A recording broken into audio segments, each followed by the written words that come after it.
Putin's Kursk gamble just backfired big time. For months, Ukraine has been locked in a brutal fight over Kursk, a region where it managed to capture 450 square miles in August 2024. Russia has since clawed back 40% of that territory in a counteroffensive, bolstered by 50,000 troops, including up to 12,000 North Koreans sent by Kim Jong-un. Putin wanted these foreign reinforcements to tip the scales, but instead, they're becoming part of the problem. Ukraine isn't playing defense anymore. President Volodymyr Zelensky has unleashed a bold new counteroffensive, turning the tables on Putin's forces. With surprise attacks across multiple fronts, Ukrainian troops aren't just holding the line, they're pushing to take back what's been lost. So what does this mean for Kursk, for Putin, and for the North Koreans sent into the grinder? We'll break it all down, starting with the news. On January 6th, CNN reported that Ukraine had spent the previous day launching a volley of counteroffensive assaults against Russian positions in Kursk. The news was confirmed by Andriy Kovalenko,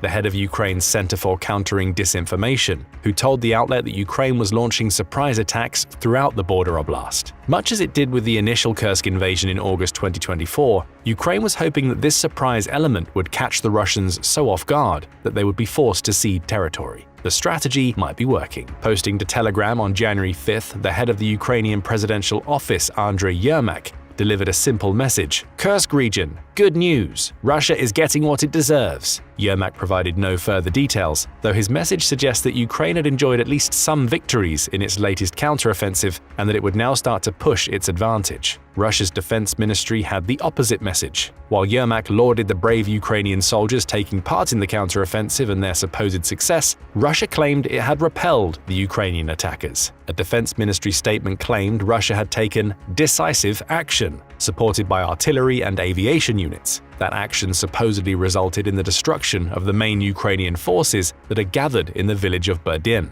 just 9 miles from the Ukrainian border, to prepare for the counteroffensive. Russia had prevented the Ukrainian armed forces from breaking through, claimed the ministry, suggesting that Yermak's Telegram post was false. Who's telling the truth? It's difficult to say at this point. CNN noted that it couldn't verify any of the battlefield reports relating to Ukraine's new counteroffensive at the time. However, we may get better insight from some of the Russian blogs posting about the attacks. CNN said that several of those blogs acknowledged the fighting that took place on January 5th and claimed that Ukraine's forces were pushing north to enter Berdyan. One blog claimed that Ukraine had thrown reserves into the new Kursk counteroffensive. It also noted that Ukraine had taken a clever approach to its counterattack. For the breakthrough, the AFU, or Armed Forces of Ukraine, covered the area with powerful radio-electronic warfare systems, hampering the work of Russia's unmanned aerial vehicles, claimed the blog. While pointing out that Russia's tanks and artillery are actively working against the enemy, the blog also said that most of the battles taking place involved small arms. Another Russian blog said that the fighting had started from the direction of Sudza and that Ukraine had landed paratroopers into the region to support its fighters. In this offensive, the enemy uses mine clearance trawls, tanks, and other armored vehicles, claimed the blogger. So the one thing we can say for certain is that the counteroffensive is underway. And the use of the word breakthrough by the first Russian blogger suggests that Ukraine has enjoyed a lot more success than Russia's defense ministry would like to have the world believe. More information about the counteroffensive comes from other sources. The Guardian's report on Ukraine's attacks included footage of armored columns making their way across snow-covered fields en route toward a village named Bolsho Soldatsko, situated just northeast of Sudza. This village appears to be a secondary target for Ukraine, suggesting that it has launched its counteroffensive on multiple fronts. That suggestion was essentially confirmed by Ukraine's General Staff, which claims that 42 combat clashes took place on January 5th, with 12 of those clashes continuing into the next day. The Guardian also says that there are unconfirmed reports that Ukraine's soldiers have entered Berdyan, along with making their way into another small town named Novosotnitsky. The Guardian also confirmed that Ukraine had used electronic countermeasures to take out Russian drones and that it had active sappers in the Kursk region removing Russian mines. These are not the sorts of reports we'd expect to hear if the Russian Defense Ministry's claims that it repelled the Ukrainian counteroffensive were accurate. And Ukraine is twisting the knife. In the Kursk region, the Russians are deeply concerned, claimed Andriy Kovalenko on January 5th. They were attacked on multiple fronts, which came as a surprise to them. This is far from the single attack near Berdyan that Russia has attempted to minimize the counteroffensive into. Ukraine is attacking in dozens of locations, with fighting ongoing in many of them and possible successful reclamation of territory in others. It also appears that Ukraine may be using British-made weapons in its counteroffensive. In its report on the Ukrainian counteroffensive, The Telegraph said that reports coming in from military bloggers suggested that the fighting was both fierce and, at times, somewhat confused. Amidst the armored columns Ukraine was sending into its assaults were British Challenger 2 tanks, claimed the bloggers. The Telegraph couldn't confirm those reports, but if they're accurate, Russia has a major piece of equipment to deal with. The Challenger 2 is a stalwart of the British Army, having seen use in engagements as varied as Kosovo, Iraq, and Bosnia. The first batch was built in 1986, with the 4-person crude tank being among the more modern that have taken to the field in the Ukraine war. It comes with a main L30A1 120mm rifled gun that can carry 47 rounds, along with a 7.62mm L94A1 chain gun that can rattle off fire at a terrifying rate. It's also a surprisingly speedy behemoth, with the tank being capable of traveling at up to 36.6 miles per hour, despite weighing 62.5 tons, more when it's loaded with its crew. If Ukraine is deploying these assets in Kursk, that tells us that it's serious about retaking at least some of the territory that it lost to Russia's own counteroffensive. The obvious question is simple: why is Ukraine engaging in this counteroffensive now? A small part of the answer relates to the conditions in Kursk at the time Ukraine launched its counteroffensive. Freezing winter weather in the oblast has made it difficult for Russia's ground forces to advance, while providing conditions that make it easier for Ukraine's armored units to move forward, according to The Guardian. Beyond the Challenger 2s, The Telegraph suggests there are also reports that Ukraine is using Bradley fighting vehicles in its advance, with those vehicles being used to ship the country's troops to positions quickly. Contrast that to Russia, which has been sending its infantry and North Korean troops to attack Ukraine's positions on foot, and you see a clear agility advantage for Ukraine. It's launching a counteroffensive now because it knows that a huge portion of Russia's troops are mired down in snow and ice, making them less able to respond. Speaking of Russia's North Korean troops and the Ukrainian advantage, there's another factor that plays into Ukraine's decision to counterattack now: Russia's casualty rates in Kursk. Our mention of Russia sending its soldiers to assault Ukraine on foot hints at the tactic Putin has relied upon so far during his Kursk counteroffensive. And it's the same tactic he's using inside Ukraine, sending wave after wave of cannon fodder at Ukrainian fortifications in the hope of exhausting the enemy's resources. These assaults have borne the fruit that everybody expects. Ukraine claims that in the 5 months between its initial Kursk invasion and the current counteroffensive, it's inflicted 38,000 casualties on Russia's forces. About 15,000 Russian troops have been killed in battle, with another 23,000 being injured. As if playing a childish game of tit-for-tat, Russia once again put out numbers to top the ones Ukraine released, claiming to have caused 49,010 troop casualties in Kursk during the same period. No details are provided about dead versus wounded, and it seems like an unusually high number, given how often Russia tries to minimize the numbers when it comes to how many Ukrainians are actually in Kursk. Russia is also losing a lot of the soldiers it's received from North Korean President Kim Jong-un as part of its collective defense treaty with its Asian ally. We mentioned earlier that Kim sent up to 12,000 of his soldiers, many reputed to be part of North Korea's elite Storm Corps, to Russia in October 2024. Zelensky reaffirmed that number during a January 2025 appearance on Lex Friedman's podcast, while adding that Ukraine has killed or wounded 3,800 North Korean soldiers. That's about a third of the entire contingent Kim has sent over, telling us that Ukraine has experienced plenty of success against Putin's biggest ally. In fact, the 2 days leading up to January 4th saw Ukraine destroy an entire battalion, comprised primarily of North Korean troops, according to Zelensky, suggesting that Kim's troops are experiencing casualties thick and fast. Why does this matter in the context of Ukraine's Kursk counteroffensive? Well, it all comes down to numbers. Ukraine has been chopping away at the 50,000-strong force Putin sent into Kursk to reclaim the territory. That brave defense has resulted in a weakened Russia. With fewer troops with which to launch attacks, Russian pressure may be waning, which has opened the door for Ukraine to launch counterattacks.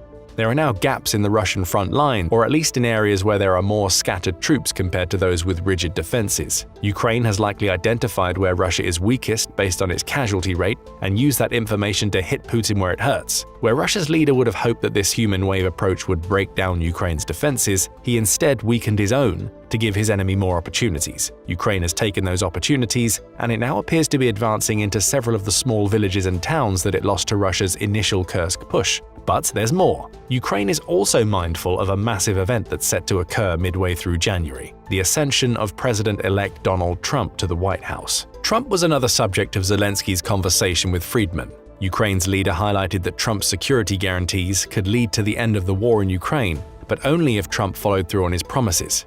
Zelensky also hinted at the fact that Trump appears to have enough leverage over Putin to at least force a ceasefire to the Russian leader's special military operation. For his part, Trump has claimed that he'll end the war within days of coming into office, with his much vaunted but ill-defined peace plan likely being the biggest card America's incoming president has to play. Zelensky knows this. He told Friedman that Trump and I will come to an agreement and offer strong security guarantees together with Europe, and then we can talk to the Russians.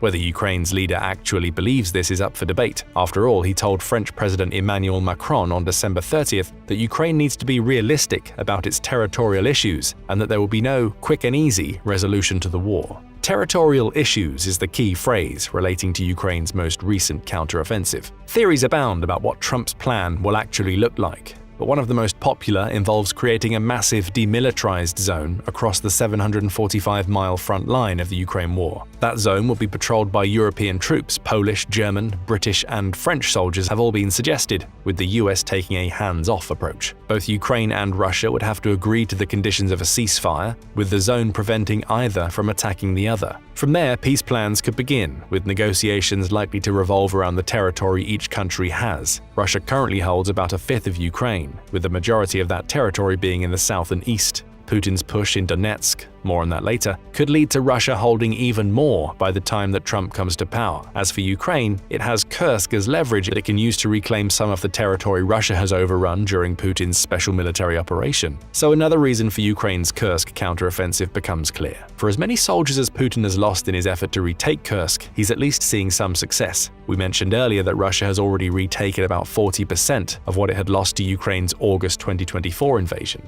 Ukraine's counteroffensive is an attempt to retake at least a portion of that lost territory, so that it has as much leverage as possible if and when Trump brings it to the table with Russia. And Kursk holds a lot of value for Putin. Though smaller in the context of how much territory Russia has snatched from Ukraine, Kursk still represents the first time that Russia has been invaded successfully since World War II. Leaving it in Ukrainian hands, even if that means trading Kursk for much more territory inside Ukraine, will be a black eye for Putin. He may be willing to trade more of Ukraine than he gets in return for Kursk to soothe his humiliation. Zelensky will be banking on that, which is one of the reasons we're now seeing Ukraine push to reclaim territory in Kursk. He's creating pressure for Putin.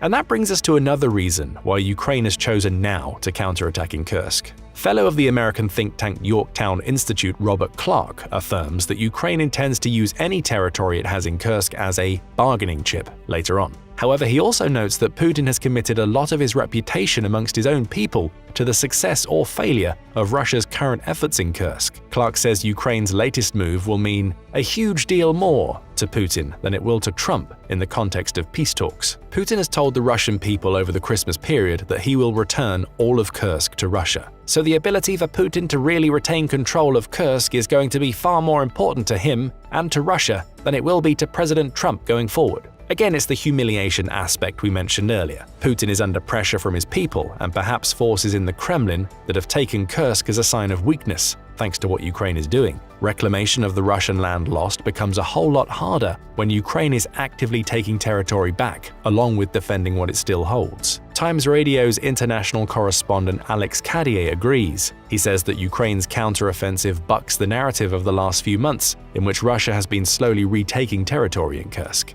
And again, that creates pressure for Putin. It shows him that even with the massive manpower advantage that comes courtesy of having North Korean troops, Ukraine's forces still have the capacity to punch back. And these heavy punches will stack even more pressure onto Putin, Cadier claims. It's certainly significant in the amount of resources that have been put into it, Cadier says when referring to Ukraine's counteroffensive. But also, it will have very serious diplomatic consequences if and when these ceasefire talks happen. So it all seems to have worked out well for Ukraine.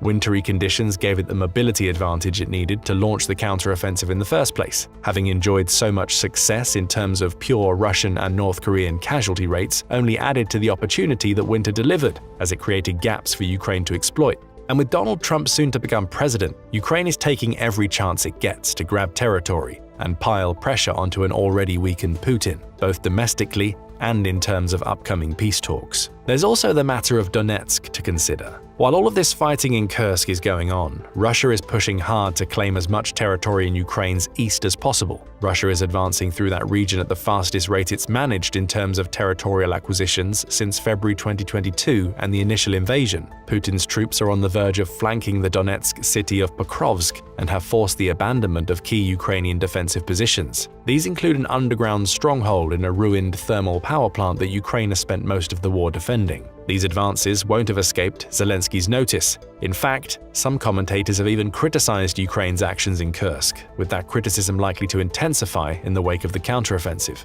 Critics suggest that Ukraine will be better served committing the troops it has stationed in Kursk to the Donetsk defense, thus slowing the Russian advance. The Ukraine military's commander-in-chief Alexander Syrskyi says otherwise, claiming that the entire Kursk operation has forced Russia to divert troops it would have sent to Donetsk. By launching its counteroffensive in Kursk, Ukraine hopes to keep these troops committed and perhaps push Moscow into diverting more, so it can stem the flow of losses in Donetsk while it retakes chunks of Kursk. The question now is simple: will Ukraine's Kursk counteroffensive succeed? It's a little too early to tell, as the operation is still ongoing. However, Ukraine does have a history of failed counteroffensives during Putin's special military operation. In the summer of 2023, Ukraine attempted a counteroffensive in southern and eastern Ukraine to take back land snatched up during the initial invasion. That counteroffensive stalled out, meaning Ukraine failed in its attempt to sever the connection between Russia-controlled Crimea and the Ukrainian mainland. Could this counteroffensive in Kursk suffer the same fate? It's possible, though the conditions are far different. In the summer of 2023, Ukraine spent several months building up the forces and weaponry it needed to launch its counteroffensive. That gave Russia plenty of time to prepare, allowing Putin's forces to create layered defenses across the front line. Trenches and mines were laid in strategic areas, all of which slowed the Ukrainian attack to a crawl, allowing Russia to mostly defend its captured territory. That's not what's happening during Ukraine's Kursk counteroffensive. Ukraine launched surprise assaults this time around. It's still targeting multiple points along the front line, just as it did in summer 2023, but it's doing so without giving the Russian forces a chance to prepare. Ukraine is also attacking while Russia is in mid-attack itself, again eliminating the defensive mindset that allowed Putin's forces to successfully repel the summer 2023 counteroffensive. There's also the possibility that the current Kursk counteroffensive might be diversionary. The BBC reports that a handful of Russian military bloggers have speculated as much, with Yuri Podloyarka suggesting Ukraine's current attacks may be diverting Russia away from a larger attack to come. Alexander Kots, another Russian blogger, seems to agree, claiming that a main attack may be launched elsewhere while Russia is preoccupied with Ukraine's smaller attacks. Perhaps Ukraine has something bigger lined up for Russia. If that's the case, it casts Russia's claims of having quelled at least portions of the Ukrainian counteroffensive into a new light. Perhaps Russia was meant to have deflected those smaller attacks. Ukraine may be poking the bear, inflicting casualties along the way as it prepares for a heavier push against a weakening Russia in Kursk. That all remains to be seen. For now, we want your opinions on the Ukrainian Kursk counteroffensive. Is this Ukraine's last gasp attempt to hold on to land before Trump becomes president? Is a larger Ukrainian attack coming? Is Putin trapped? The war in Ukraine has now lasted for over 1,000 days. That's 1,000 days of both Russia and Ukraine continuing to accumulate losses, both countries trying to use every available tool at their disposal to turn the tide of the war. For Ukraine, this meant receiving more than $230 billion in aid, either financial or military, from NATO and its allies across the globe, and the Ukrainian military has used this aid to great effect, even managing to counter-invade Russia, the implications of which we'll discuss shortly. For Russia, though, the war has been nothing short of a disaster from day one. It started with a failed operation to sever the Ukrainian government at its core in Kyiv. That led to the lackluster mobilization and logistics strategies that ultimately caused the initial invasion of Kyiv to be repelled by the Ukrainian forces. Then the Russian Navy was forced to abandon its posts alongside the Ukrainian coast, a remarkable achievement for Ukraine considering that they have no real navy to speak of, which leads us to the first half of 2024, which saw negligible gains for the Russian military on the current main front line in Donbass. But what exactly led to this sudden decline? And is this an indicator that the war might be coming to an end, with Putin finally admitting defeat? The truth of Russia's current situation is nuanced and depends on multiple factors, so let's delve a bit deeper into what exactly led to Russia's military failure in Ukraine and the possible ramifications of the war extending into 2025. It wouldn't be wrong to say the first half of 2024 was considered the preparation phase for both countries. The Russian military enacted some of its plans in late spring and early summer in the aptly named Summer Campaign of 2024. The campaign involved mounting a renewed invasion effort on the Kharkiv region, which was previously freed from Russian occupation back in November 2022. By now, it should be obvious how the summer invasion turned out for the Russians. It was a colossal failure.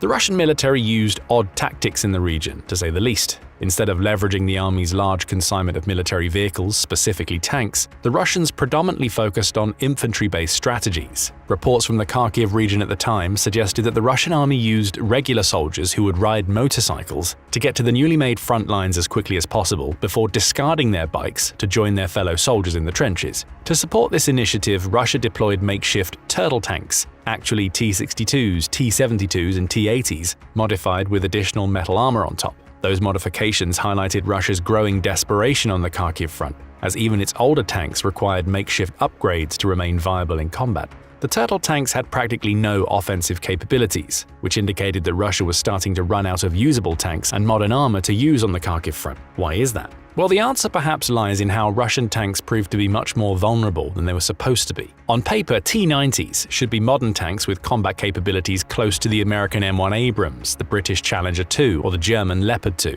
All of these tanks have similar main armaments, electronic warfare defenses, and optics for low vision and nighttime operations. In fact, the T-90 was lauded to have some of the most potent armor casing of modern tanks. However, the T-90, like its older cousins, the T-70s and 80s, was equipped with an autoloader for the main armament, unlike its Western counterparts. This feature allowed the tank to operate with one fewer crew member, but came with a critical design flaw. The spare ammunition was stored both below the main turret in the autoloader and dispersed throughout the hull, a layout that was necessary due to the smaller size of Russian tanks. This configuration created a devastating vulnerability. If explosive ordnance penetrates the tank and ignites the stored ammunition, whether in the autoloader or elsewhere in the hull, it can trigger a chain reaction of detonating shells. This jack-in-the-box effect results in the catastrophic destruction of the tank, often launching the turret sky high. In traditional vehicle-to-vehicle and vehicle-to-infantry combat, this wasn't particularly noteworthy, as the casing was a relatively small target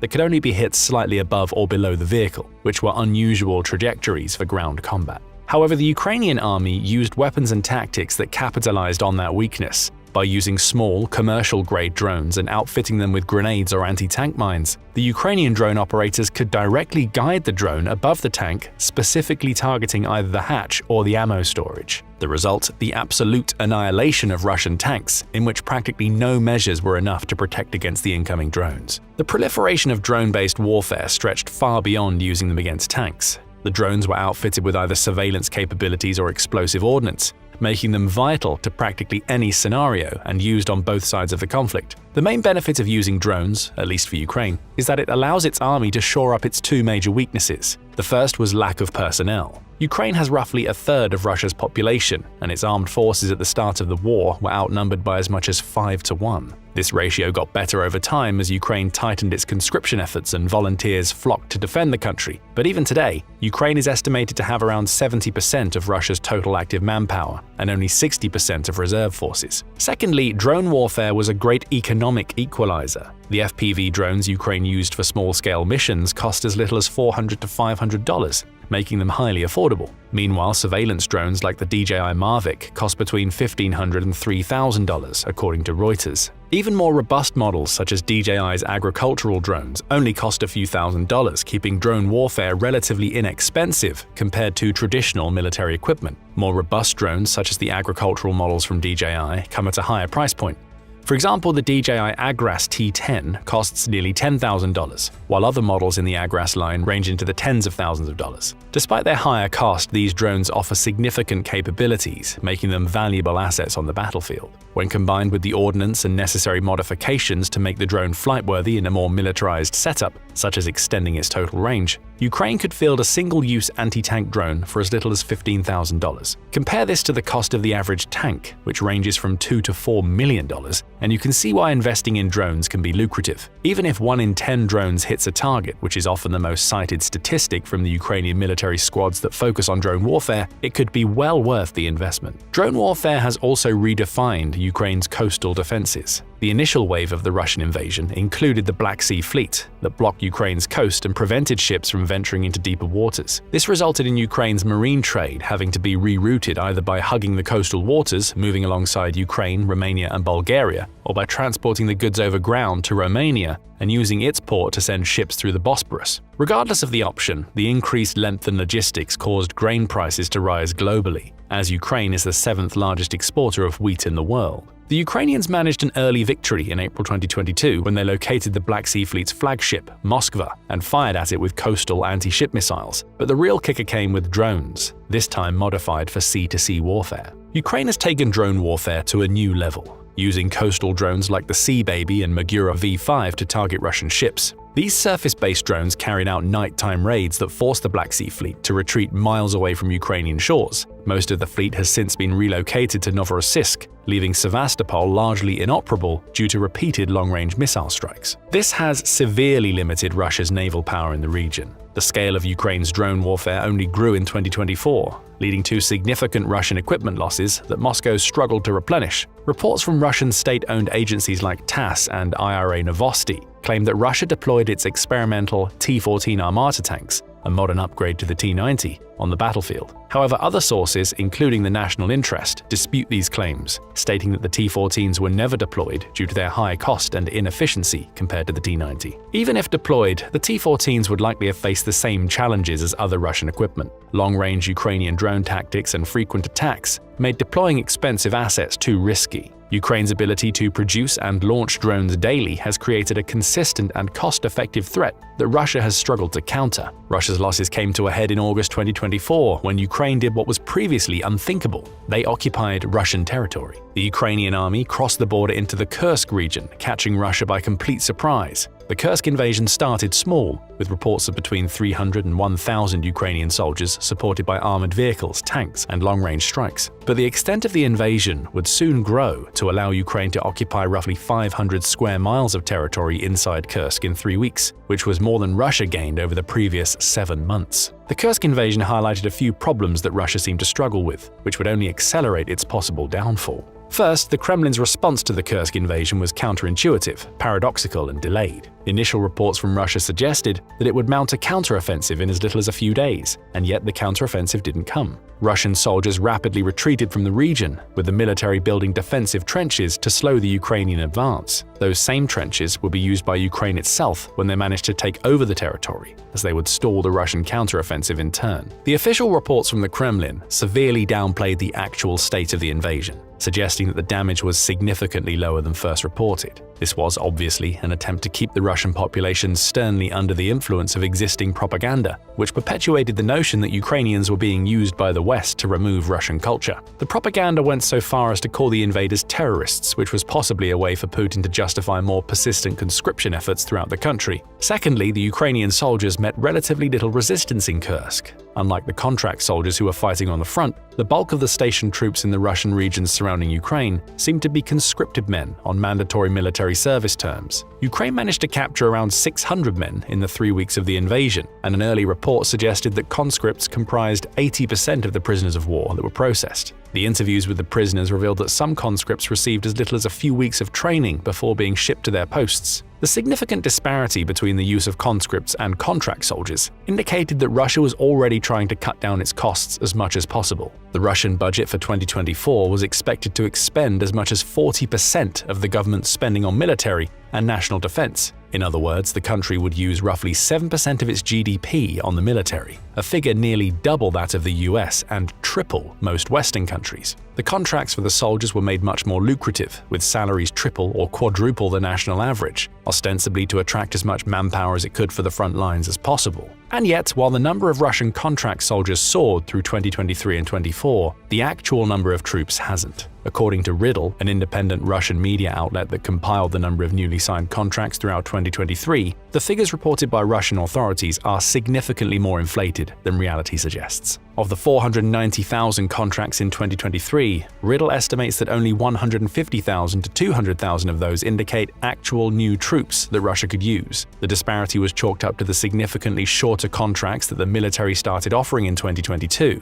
usually to prisoners or soldiers exiting mandatory military service. With a contract that lasted only 3 to 6 months, a single soldier could renew their contract multiple times, each one being counted separately in the official statistics. The other, much bigger reason as to why Russia's military didn't grow as much as expected is more concerning. The country is losing troops at an alarming rate. The UK military intelligence suggested that Russia suffered as many as 700,000 military casualties by the end of October 2024. These include both deaths and injuries that would preclude future military service. Out of those, around 70,000 deaths were confirmed by the end of September 2024, according to independent Russian outlets Mediazona and Meduza, as well as BBC Russia. However, the report by the BBC suggests that the actual death count is expected to be significantly higher due to a lack of transparency in reporting deaths in the military. Even worse for Putin is the fact that the Russian losses keep accelerating. September 2024 was considered the deadliest month of the war to that point, the 5th consecutive month where the daily casualty rate never dropped below 1,000 troops, but October shattered that record, with casualties spiking to nearly 1,400 per day throughout the month. Ukrainian intelligence suggested that in total, Russia lost over 40,000 soldiers in October alone. And November 2024 seemed to have followed suit, with casualty rates hovering between 1,500 and 1,700 per day. In September 2024, the estimated total casualty count hovered around 640,000, but if the monthly trend continues, Russia could be expected to mark the 1 millionth casualty relatively early in 2025. Simply put, Russia can't sign on more soldiers in time to replenish its ranks. The contract soldiers get less and less time to train before they're deployed to the front lines. This, coupled with Russia having fewer and fewer tanks and vehicles to protect them, is likely the main reason behind the increased casualty rate. The more soldiers die, the more are needed to replace them. The meat grinder in Donbass never stops churning through Russian lives. The invasion of Kursk has led to Putin adopting severe and quite desperate measures to maintain the image of the Russian military being able to outperform Ukraine. The first of these measures came with the frequent nuclear red lines that Russia drew around the war. The country's nuclear defense policy has continued to change in terms of what Russia feels justifies the use of its nuclear weapons to defend its territory. Before the war, the policy was typically directed to other nuclear powers such as the US or China to warn against entering a direct conflict with Russia. After the war started, Putin started calling on the country's nuclear reserves whenever NATO would start suggesting more advanced weapons deliveries to Ukraine. Similar threats delayed deliveries of advanced long-range weaponry, specifically missiles that could be used to target vital Russian infrastructure close to Moscow. When the Kursk invasion happened, one of those red lines was crossed, namely Ukraine being able to enter Russia's territory and start its own occupation attempt. And yet there was no nuclear response from Putin at the time. The Kursk disaster led to NATO adopting a more aggressive stance toward Russia, with NATO military chiefs advocating for Ukraine to be given the opportunity to use long-range missiles to target Russian military compounds and infrastructure. This was one of the few caveats that the US put on the weapons they donated to Ukraine, and it remained there until November. In late November, the administration of outgoing President Joe Biden approved the use of ATACMS long-range missiles, which were transferred to Ukraine in April 2024, inside Russian territory. The exact wording of the approval seems to imply that the weapons will be used in Kursk, at least for now, with Ukraine using the missiles to cut the supply lines for Russian forces in the ongoing counteroffensive, which we'll discuss shortly. This goes directly against Putin's warnings that they would use nuclear missiles if Ukraine started using conventional ones in Russia.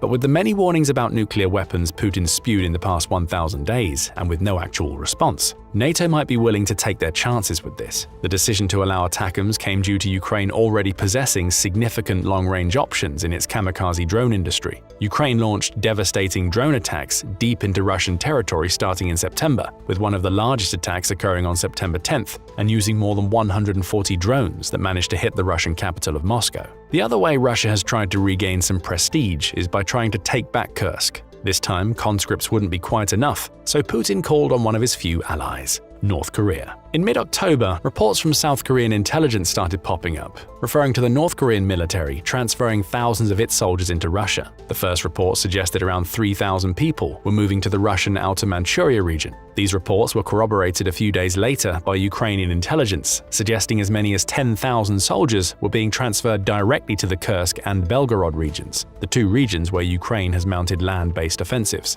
The presence of North Koreans in Russia was one of the major escalations in the war, as it constituted a direct involvement of a third-party military beyond aid and volunteer service. Ukrainian outlets suggested that North Korea might be sending as many as 12,000 troops in the first wave to Russia. Russia has used the Kursk region as proof that its territory has been threatened and points to a defense pact signed with North Korea in June of last year as justification for allowing North Korean troops inside its borders. The implication of these North Korean troops being in Kursk is quite obvious. Putin will use them to bolster troop numbers. The wording of this defense pact, which is as ambiguous as Russia's nuclear deterrence policy, implies that North Korean troops could probably only be deployed inside Russian territory. However, there's no telling whether Putin plans to stick with that restriction for long. The North Korean troops have already started clashing against Ukrainian soldiers in Kursk as part of the Russian counteroffensive, which started in September. Reports from a Russian major general suggested that by mid-October, Russia had taken back roughly 50% of the territory. However, newer reports from the Ukrainian Ministry of Defense indicate that Russia actually only managed to take 40% of the occupied territory.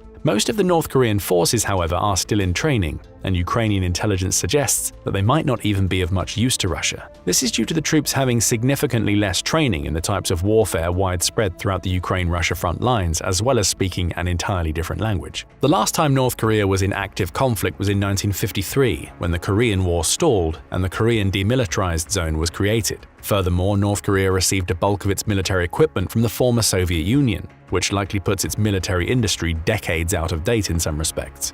Additionally, reports from North Korean defectors who are in the military suggest that soldiers typically lack training and proper nutrition, making them ineffective in actual warfare. The Russian counteroffensive in Kursk is meant to do two things. First, by retaking Kursk, Putin hopes to regain the image that Russia is actually winning the war, as Ukraine holding a part of Russia's territory would give it an edge in eventual peace negotiations. Second, by using North Korean soldiers rather than native forces, the Russian military can focus its efforts on the main front in Donbass, which is seeing more and more action by the day. The significant casualties that Russia is accruing will keep it from maintaining the upper hand in the conflict, at least for now. This is evidenced by Russia resorting to using long-range missiles and drone attacks, including using an intermediate-range ballistic missile with a range of around 3,400 miles to strike deeper into the Ukrainian military and even civilian compounds. This, plus Russia having much more artillery to spare, partially thanks to North Korea sending over 8 million rounds of artillery shells by the end of 2024, allows them to make up for its manpower losses. However, the continued presence of North Koreans on the front should alienate one of Russia's greatest allies, China. China's support for Russia in the conflict has been relegated to underhand tactics like allowing Russia to dodge economic sanctions and deepening Russia's dependence on China for money. But even that was enough to put China in the spotlight as a stern Russian ally. If the presence of North Korean troops in Russia continues, or even worse, leads to more troops coming to Russia, then NATO might be encouraged to show more support for Ukraine in turn. The escalation of the war might also push China to take an official stance on the conflict, one that could see it losing significant influence in the Indo-Pacific and Africa. These territories are the ones with whom China hopes to build favorable trade relations, so cutting them out could be a severe loss of potential for the resource-starved Chinese industry. And with former President Donald Trump now inaugurated as the 47th President of the United States, the focus has shifted to how his administration will approach the ongoing conflict in Ukraine. The Biden administration in its final days made a push to approve as much aid to Ukraine as possible, anticipating the uncertainty surrounding Trump's policy on Russia and Ukraine. This puts Putin on the clock. His Kursk counteroffensive has yet to yield a decisive victory, and with parts of Russian territory still under Ukrainian control, it remains difficult for him to convincingly claim dominance in the war. Given these dynamics, Putin may view Trump's presidency as a potential opportunity to end the war on terms favorable to Russia. However, what Trump's actual approach to the conflict will be remains unclear. But what do you think? How will Trump re-entering the White House affect the Ukrainian plans?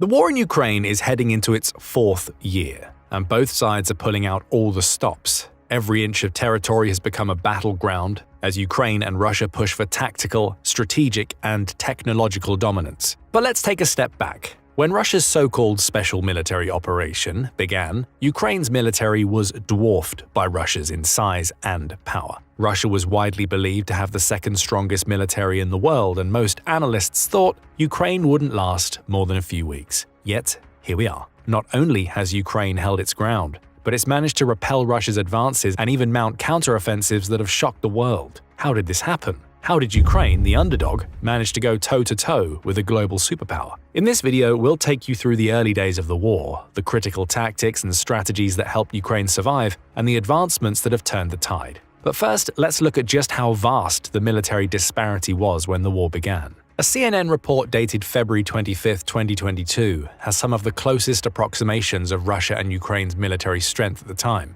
Russia's active manpower was estimated to contain around 900,000 soldiers, compared to Ukraine's 196,000, giving it roughly 4.5 times the manpower to use in the oncoming conflict. Perhaps the greatest manpower disparity lay in the air forces, where Russia outnumbered Ukraine roughly 5-1, at 165,000 to 35,000 total personnel. Notably, Russia didn't, and couldn't, amass all of its forces to enter Ukraine at the start of the invasion. Instead, the report suggested that there were between 160 and 200,000 soldiers out of the country's 300,000-strong land force used for the invasion. On the other side of the conflict, Ukraine fielded around 120,000 infantry. Essentially, while Ukraine was severely on the back foot at the start of the war, Russia didn't actually go all out as had frequently been suggested it would do so. Part of this was due to logistics and history. Simply put, a part of Russia's military is comprised of mandatory conscripts, i.e. troops that are drafted at regular intervals to serve for shorter periods than contracted troops. By precedent, conscripts can't be deployed outside of Russian territory, something that came as a consequence of the previous Soviet-Afghan War in the 1980s, where Soviet casualties rose to around 670,000 over 10 years. After the war ended, the Russian population urged the government to prevent future deployment abroad, which seemed to have taken root. Even Putin seems to heed this precedent despite the country's woeful record in the ongoing conflict. But perhaps the biggest part of why Russia didn't bring its entire infantry to Ukraine is more in line with previous tactics and plans. The war in Ukraine could be said to be an escalation and perhaps even a natural progression of a conflict that started over 10 years ago with the Russian annexation of Crimea. And in that event, Russia managed to overtake one of Ukraine's regions with almost no shots fired. Instead, the Russian military performed what was essentially a martial coup, flying elite troops to Sevastopol's airport, surprising the local military and national defenses. Then the Russian military seized control of the local government, replaced the leadership with Russian loyalists, and started a sham referendum that prodded Crimea to join the Russian Federation. In 2014, Russia used the political crisis and civil unrest as the backdrop for the incursion, which helped nullify Ukraine's potential responses and speed up the process.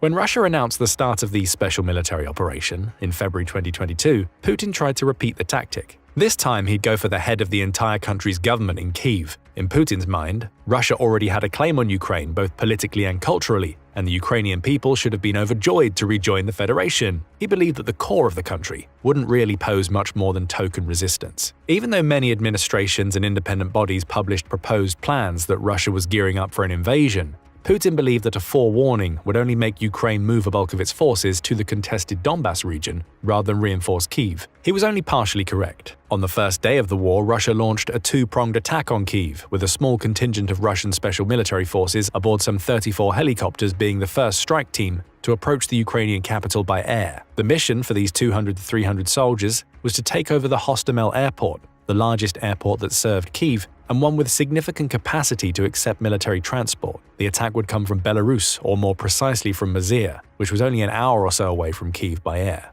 At roughly the same time, Russia mounted its land offensive from both Belarus and Russia, trying to push its mechanized units to reach the airport as quickly as possible. The plan turned into a disaster from the get-go. The aerial invasion was practically a non-starter, as the Russian forces took significant losses before they even managed to land near the airport and start fighting to occupy it. The Ukrainian troops barricaded the runway, prevented any aircraft from using it for the initial invasion. The airport's meager anti-air defenses managed to down at least 4 aircraft before the Ukrainians were overwhelmed and were forced to either surrender or fall back. Despite that, the Ukrainians managed to delay the Russian occupation of the airport for a few hours, which was enough time for them to ferry some of their own mechanized forces from the surrounding area. The Russian forces that were supposed to arrive by land were heavily delayed. Putin planned for that contingency by supposedly sending between 1,000 to 5,000 soldiers by aircraft transport. However, the Ukrainian military shelled the runway again, making it completely unusable and forcing the proposed reinforcements to fall back. With an occupied airport that they couldn't use and land troops that encountered far more resistance than expected, the Russian troops couldn't adapt to the new situation. Which brings us to the equipment disparity between Russia and Ukraine and how the latter managed to bypass it.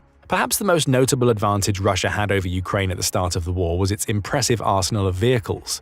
Russia had around 15,900 armored fighting vehicles compared to Ukraine's 3,300, approximately 10 times the number of military aircraft and roughly 17 times more helicopters. But none of these assets would end up mattering in the long run. While Russia had a significantly larger arsenal of tanks, they were heavily underutilized at the start of the invasion. Russian troops advanced too quickly for their own good at the start of the war, with the military trying to take over Ukraine on practically 3 fronts at once. The tanks were the fastest moving among the military vehicles, as tank squads typically didn't have support vehicles and infantry slowing it down. That would end up being their downfall. Without key anti-air support nearby, Russian tanks could be targeted by Ukrainian artillery and drones, which would turn out to have devastating consequences. The Russian main battle tanks, the T-80 and T-90, trace their lineage back to Soviet designs from the end of World War II. Russian war doctrine emphasized producing tanks that were smaller, lighter, and more maneuverable than their Western counterparts. This design made them harder to hit on the battlefield, but came with compromises in power and survivability when compared to NATO's heavily armored vehicles. To achieve their smaller profile, Russian tanks implemented an autoloader system that eliminated the need for a third crew member. However, this design also created critical vulnerabilities. The autoloader stored ammunition in a ring around the turret,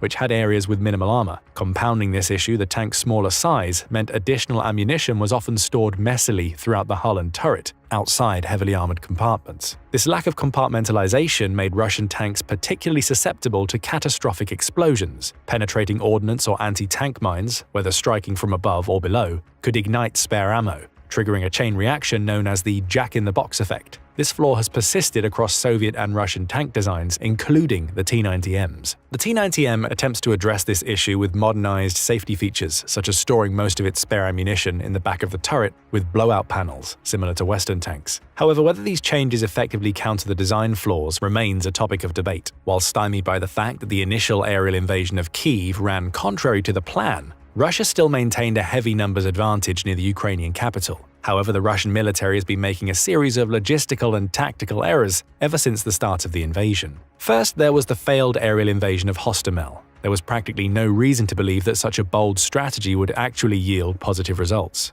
Putin had already used the same move to occupy Crimea, so repeating it on a larger scale against the same country less than a decade later seemed to be completely out of character for a supposedly calculating ruler who also served in the KGB. In the same vein, the Ukrainian military was once part of the Soviet Union itself. The decapitating strike that was performed in Crimea and attempted in Kyiv was part of the wider Soviet military playbook, as it was already exercised twice before, in Prague and Kabul. Ukrainian officers were taught how to think like the Soviets, so they ostensibly knew about the tactic in one way or another. Furthermore, the Ukrainian military started to receive vital training from NATO forces after 2014, making them much more prepared to fight against an enemy that could exercise some modicum of aerial superiority, such as Russia. Secondly, after the initial invasion attempt was rebuffed, Russia seemed unprepared for the scale of the war it got itself into. Despite being the aggressor, the military convoys practically traveled through unoccupied territory to get to the front line, giving the Ukrainian military more than enough opportunity to target them from afar. Worse yet, the convoys seemed dead set on trying to move in a single file, which turned out to be a devastating mistake. If the lead and the rear of the convoy were destroyed, the rest of the vehicles had a much harder time mounting a united defensive front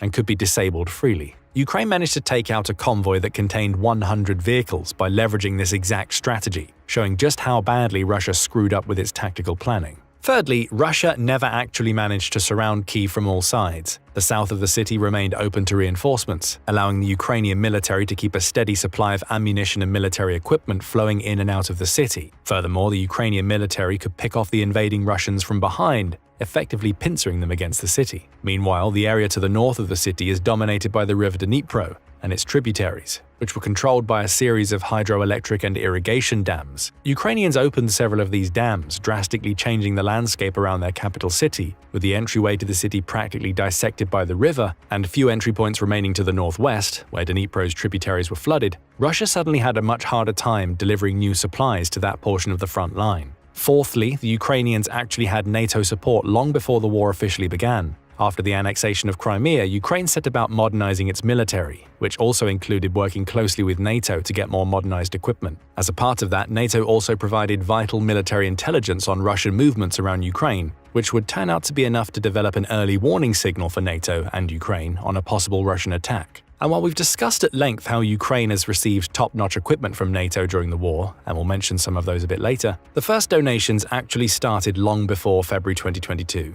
A statement posted by US and Ukrainian officials in 2018, 4 years before the invasion, included an announcement that the US was supplying anti-tank Javelin systems. In a similar vein, the UK started sending anti-tank NLAWs to Ukraine in January 2022, just a month before the invasion began. This meant that Ukraine was already gearing up to protect its territory and that the subsequent war was probably considered imminent by all parties involved. The Javelins and NLAWs would prove to be as pivotal as Ukrainian tactics, as they could strike Russian military vehicles from afar and create significant pressure on the invading troops. Faced with multiple setbacks, the siege of Kyiv effectively lasted only 1 month and 2 weeks. The Russian military officially retreated on April 8, 2022, and Ukraine claimed that it had liberated the entire north of its territory shortly thereafter. The Russians were forced to reconvene on the Eastern Front in the Donbass area, and they faced a similar set of issues there. With the Ukrainian capital no longer under significant threat, although Russia would continue to use long-range drones and missiles to pelt the city throughout the war, Ukraine could move most of its defenses to the east. The added month and a half of surviving the invasion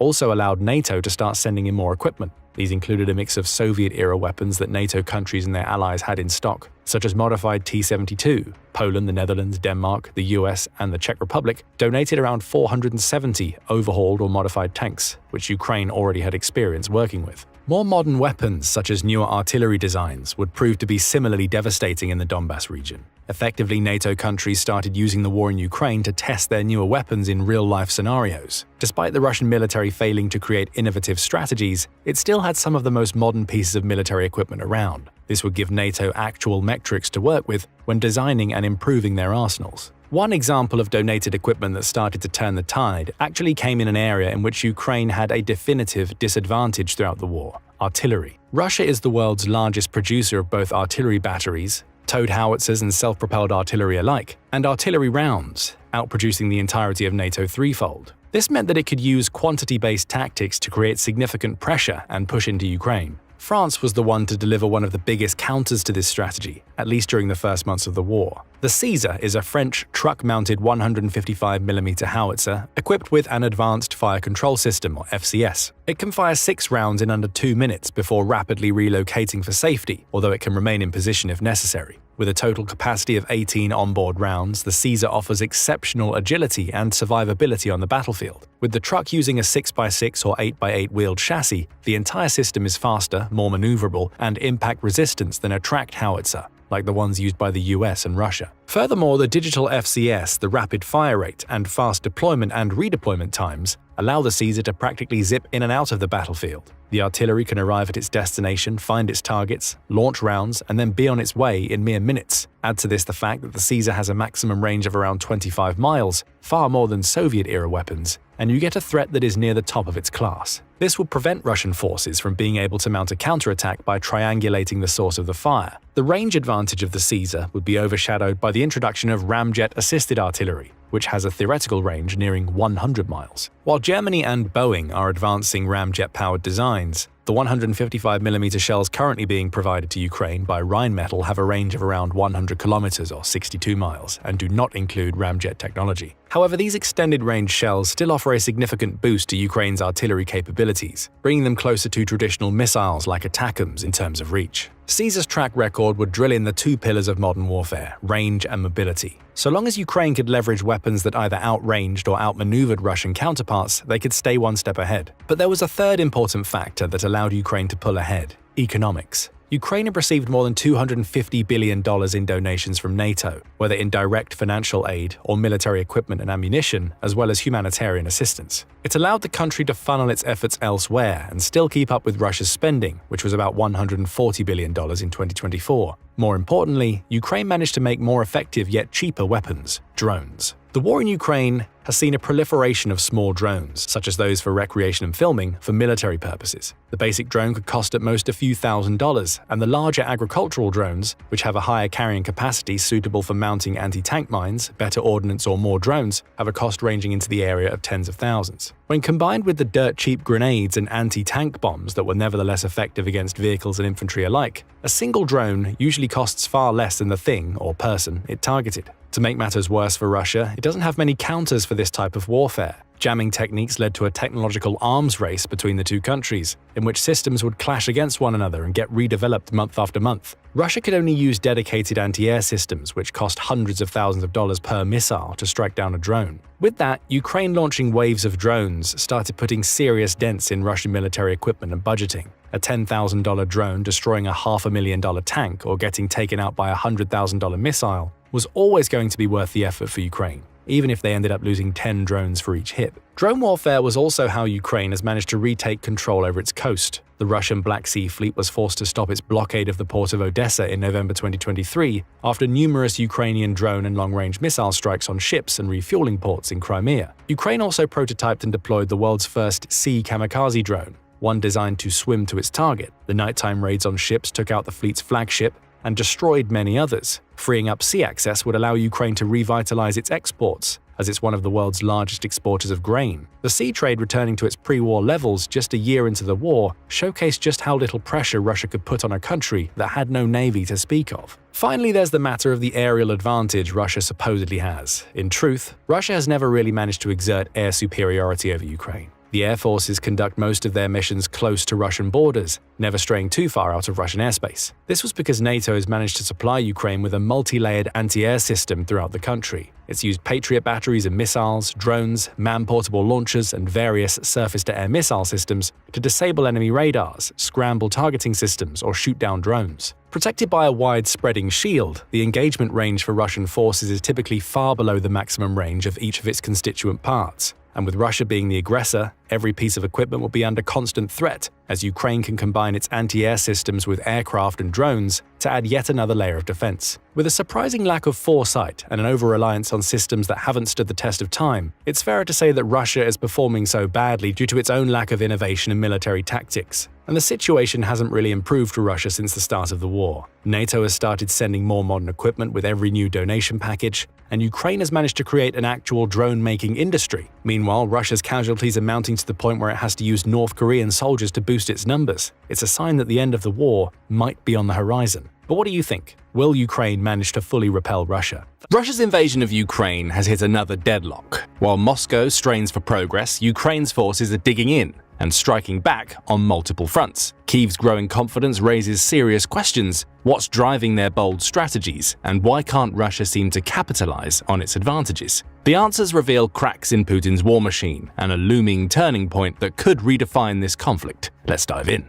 We start with an overview. The first half of 2024 could have been considered the preparatory session for both Russia and Ukraine. While Russia mounted increasing pressure on the eastern front in Donbass, its relatively minor victories throughout the first 6 months of the year weren't noteworthy. In that time, Russia managed to occupy roughly 500 square miles of Ukrainian territory, a tiny amount of progress in a Ukraine where Russia already occupied 18% of the country. However, Russia was preparing to mount a summer campaign. The goal simple. Putin planned to put more pressure on the Kharkiv region, which is fairly far away from the hotly contested Donbass. If the Russian military presence was high enough, Ukraine would be forced to reallocate some of its resources from Donbass to defend Kharkiv. However, Russia made a series of mistakes when launching that summer campaign. The first of those was that its military seemed to be nowhere near prepared to mount a meaningful offensive in Kharkiv. The bulk of the strategy relied not only on long-range artillery, of which Russia has had a definitive advantage over Ukraine throughout the war, but also on infantry, and it wasn't even mechanized infantry squads, supported by Russian tanks. No, Russia's plan for invading Kharkiv seemed to involve infantry on motorbikes, plus makeshift turtle tanks.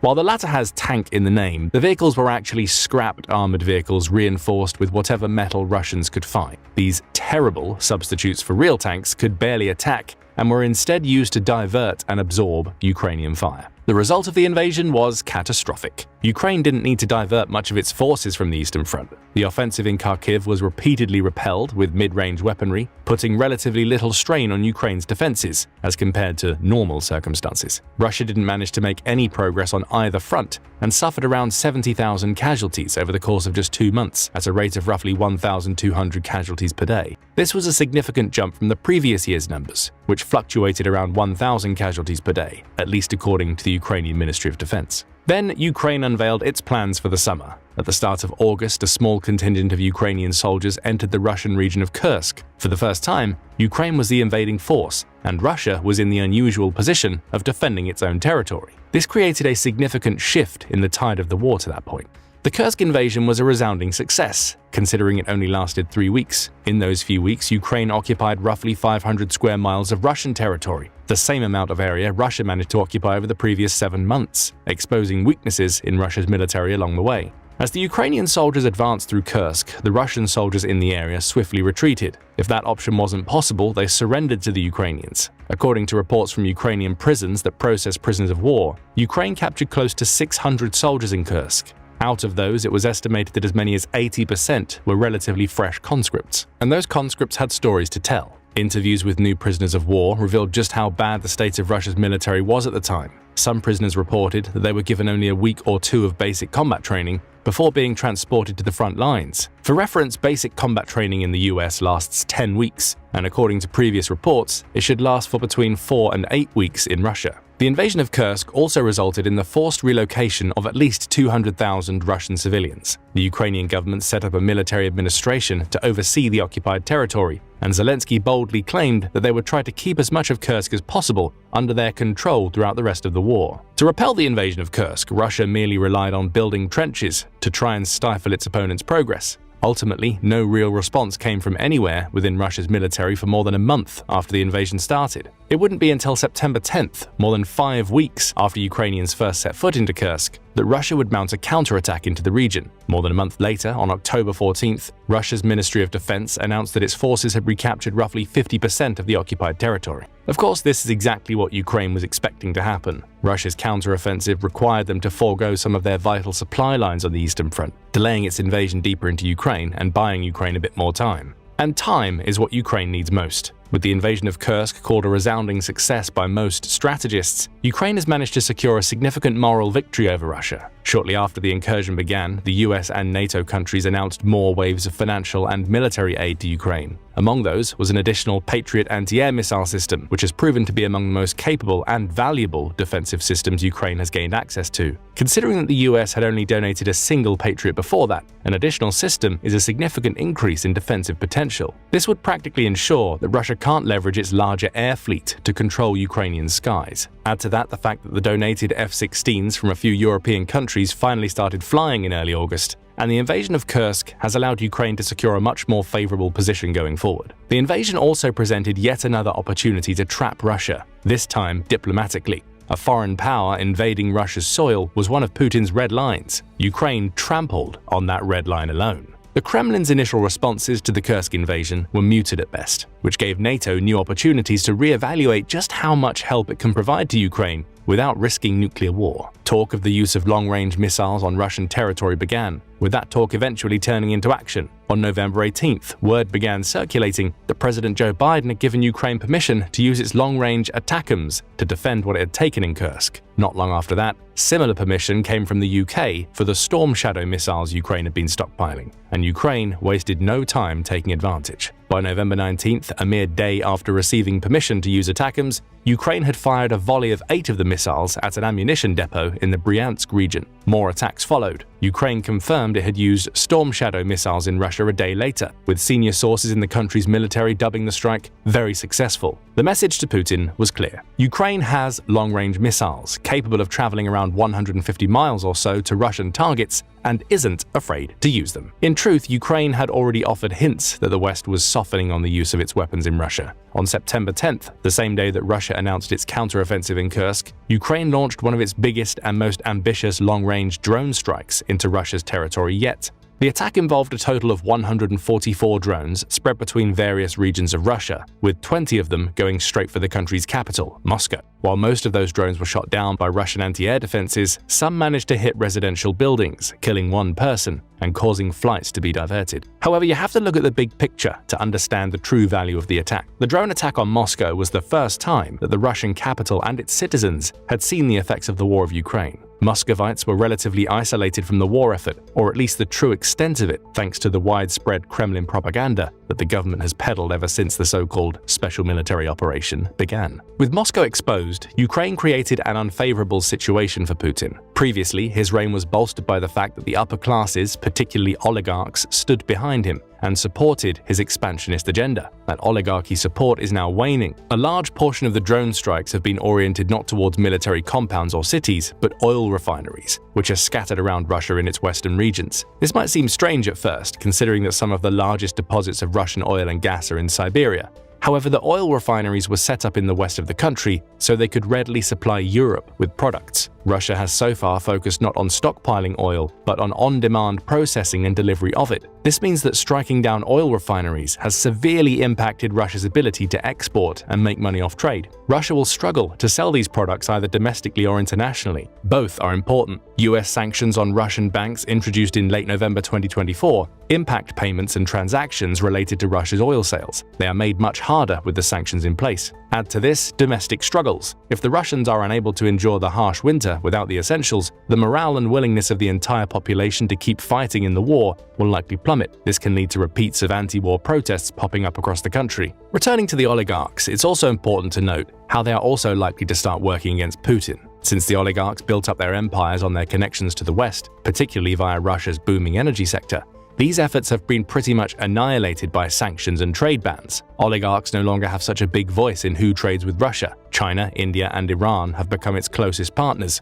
all of which have far more capability and opportunity to make demands. In fact, Putin has started going so far as to try and dismantle private companies. If his efforts bear fruit, he'll likely lose yet another pillar of support that has existed for decades. That could be enough to turn the oligarchs against him. Even though Putin can try to sustain Russia's economy on the backs of its new trading partners, that doesn't mean that they particularly like Russia staying in the war. China is the prime example. China has quickly risen as Russia's largest trading partner, with bilateral trade between the two nations reaching record highs in 2023 with $240 billion in trade. It has supplanted Europe as the biggest importer of Russian oil and gas, but the country has entrenched its geopolitics with Russia so much that it's now starting to feel the consequences. While China has helped Russia avoid Western sanctions by forwarding trade from other countries and using yuan and rubles instead of dollars, Western banks are starting to apply more pressure on their Chinese counterparts to stop working with Russian companies. As a result, nearly all banks have stopped processing payments from Russia. This can result in Chinese suppliers losing their money from Russian clients. Since Russia exports a large variety of products from China, from electronics and technology to industrial services,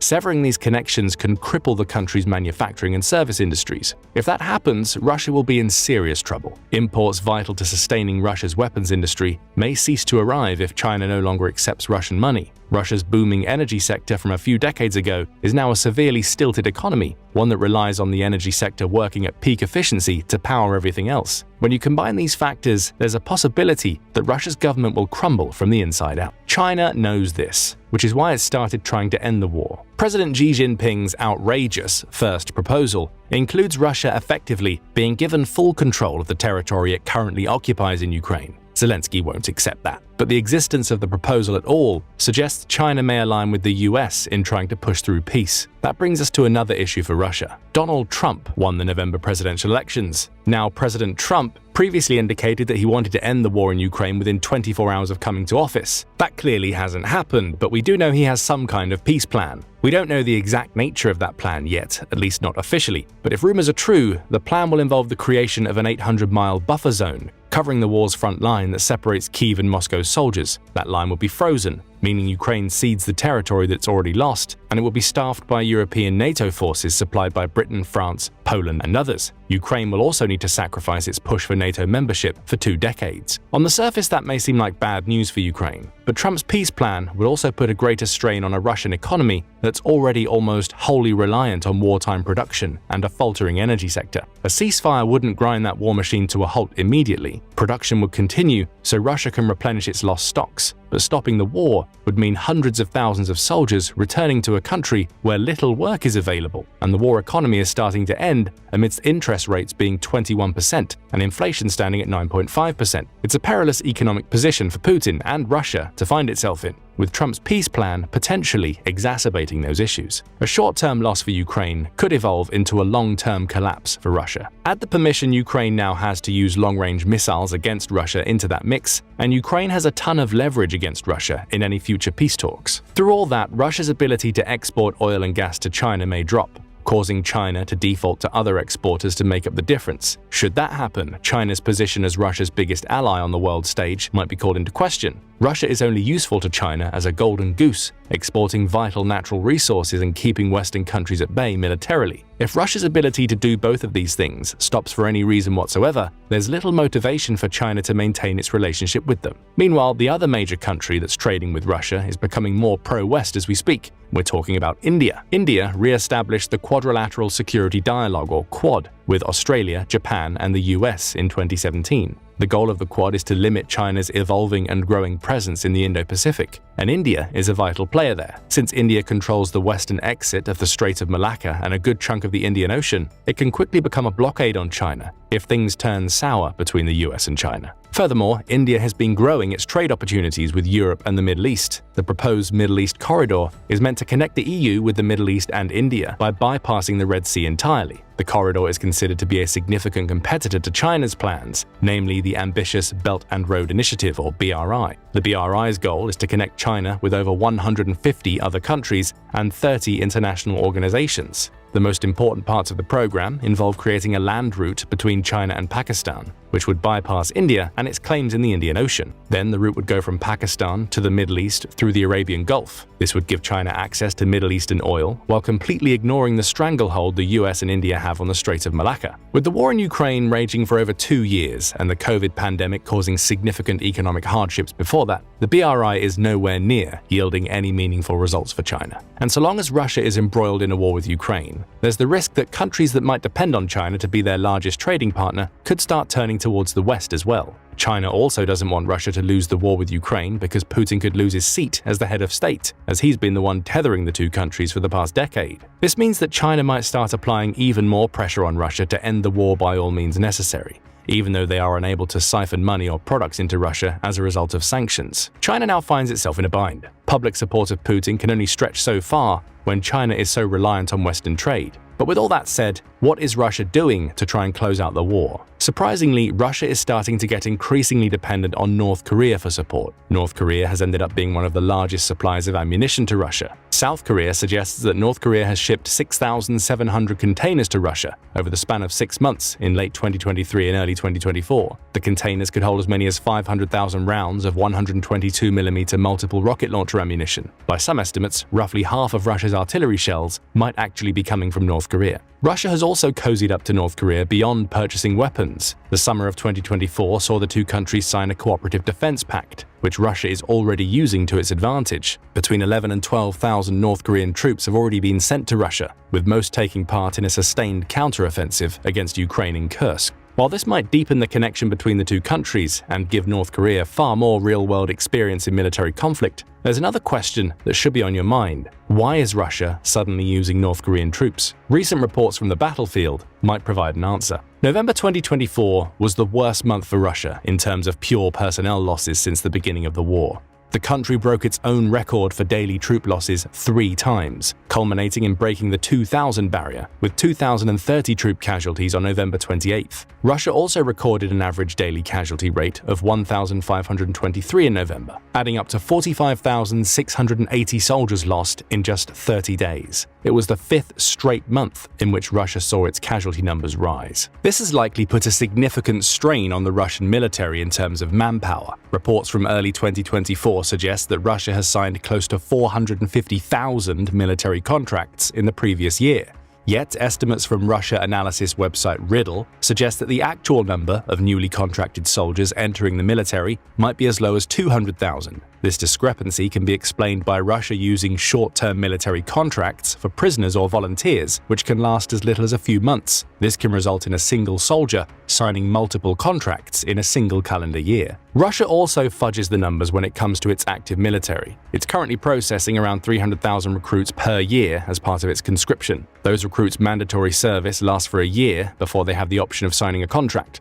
But Russia is counting on these non-active personnel as active to make itself appear stronger than it really is. At the reports that Russia has turned to using North Korean soldiers who have practically no experience in conflict of this scale, and you get a sign that Russia's situation is even more dire than it seems. Ukraine's capitalization on this, including using long-range missiles inside Russia, has led to Putin signing a new nuclear doctrine. That doctrine essentially gives Russia leeway to strike against Ukraine and any of its nuclear partners in response to any conventional attack Putin believes threatens Russia's sovereignty. Putin is very unlikely to use nuclear weapons. This doctrine change is more like a last throw of the intimidation dice as he realizes that Moscow itself is in danger, as is his entire country due to economic turmoil. As Zelensky has suggested, the next few months are likely to be vital for the war effort. For Russia, this might mean running out of options and being forced to accept a peace deal. But what do you think? How likely is the war to end in a few months, and who is the more likely winner? Ukrainian President Volodymyr Zelensky just told the world a secret. For the first time since Russian President Vladimir Putin's special military operation in Ukraine began back in February 2022, Zelensky has revealed a pair of numbers everybody has been waiting to hear. How many Ukrainian and Russian soldiers have died or been injured in the conflict? He touched on both topics in the past, but we never had an official confirmation of both numbers from either the Ukrainian or Russian sides before. Now we do. And they demonstrate just how shocking Russia's losses are compared to Ukraine's. Zelensky's figures show us that more than 4 Russian soldiers are dying for every 1 Ukrainian fighter, highlighting just how badly Putin has failed to make his numbers advantage count in Ukraine. That brings us to some questions. Just how many Russian soldiers have died compared to Ukrainian ones? And why is Russia's death count so much higher than Ukraine's, given the size and supposed strength of its military? We answer both questions in this video, starting with Zelensky's numbers. On December 8, 2024, Zelensky published a post to the social media platform Telegram. In it, he claimed that 43,000 Ukrainian soldiers have died since February 2022, with a further 370,000 being wounded. It's Zelensky's first full official disclosure of Ukraine's casualty rate, and it shows us just how draining Putin's special military operation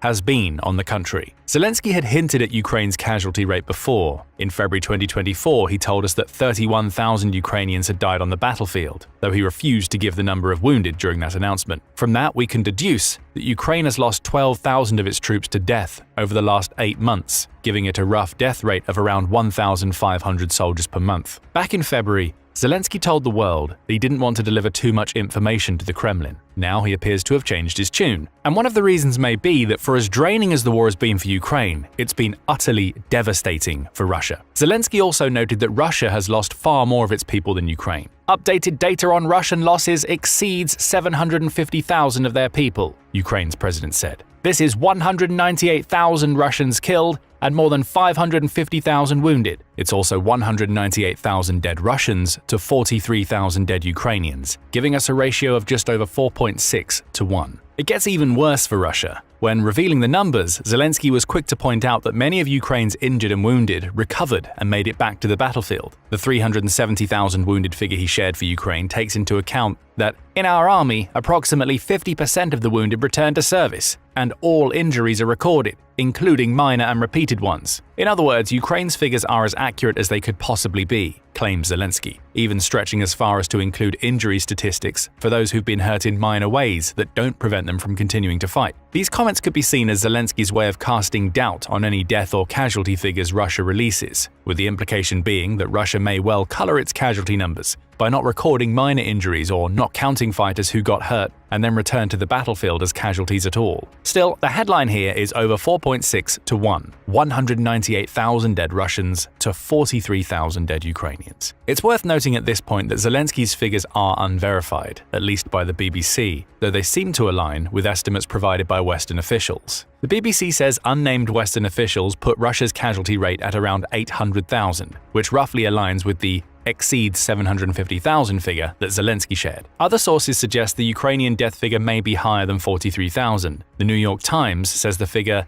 differs sharply from estimates released by several military analysts and US officials, who put the number as being closer to 70,000 dead Ukrainian soldiers back in August 2023. And of course, the Kremlin has disputed any figures that Zelensky shares, with a statement released in the wake of the Ukrainian president's post claiming that Ukrainian losses were many times higher than Russian losses. That seems unlikely, especially if the 198,000 dead figure is accurate. Many times higher would mean that Ukraine has at least 396,000 dead if many times translates to 2 times higher. Presumably Russia means more than that, which would have Ukraine's death total approaching 1 million. Again, that's unlikely. There's no way that Ukraine would have managed to maintain its brave defense against Russia if so many of its soldiers were dying. It wouldn't have an army left. Of course, the Kremlin may also mean that its death and casualty figures are far lower than Ukraine claims, but that ignores all of the evidence being put forth by Ukraine and its Western partners. Either way, there's some debate about the figures, but it's likely that Zelensky is far closer to the real numbers than the Kremlin. And so we come to another question. Why has Zelensky chosen now to share the figures? Part of the reason comes down to US President-elect Donald Trump. It's notable that Zelensky's statement came just a couple of hours after Trump claimed that Ukraine had lost around 400,000 soldiers, though the future president didn't specify how many of those were killed versus wounded. If we return to Zelensky's figures, his number of 43,000 dead and 370,000 wounded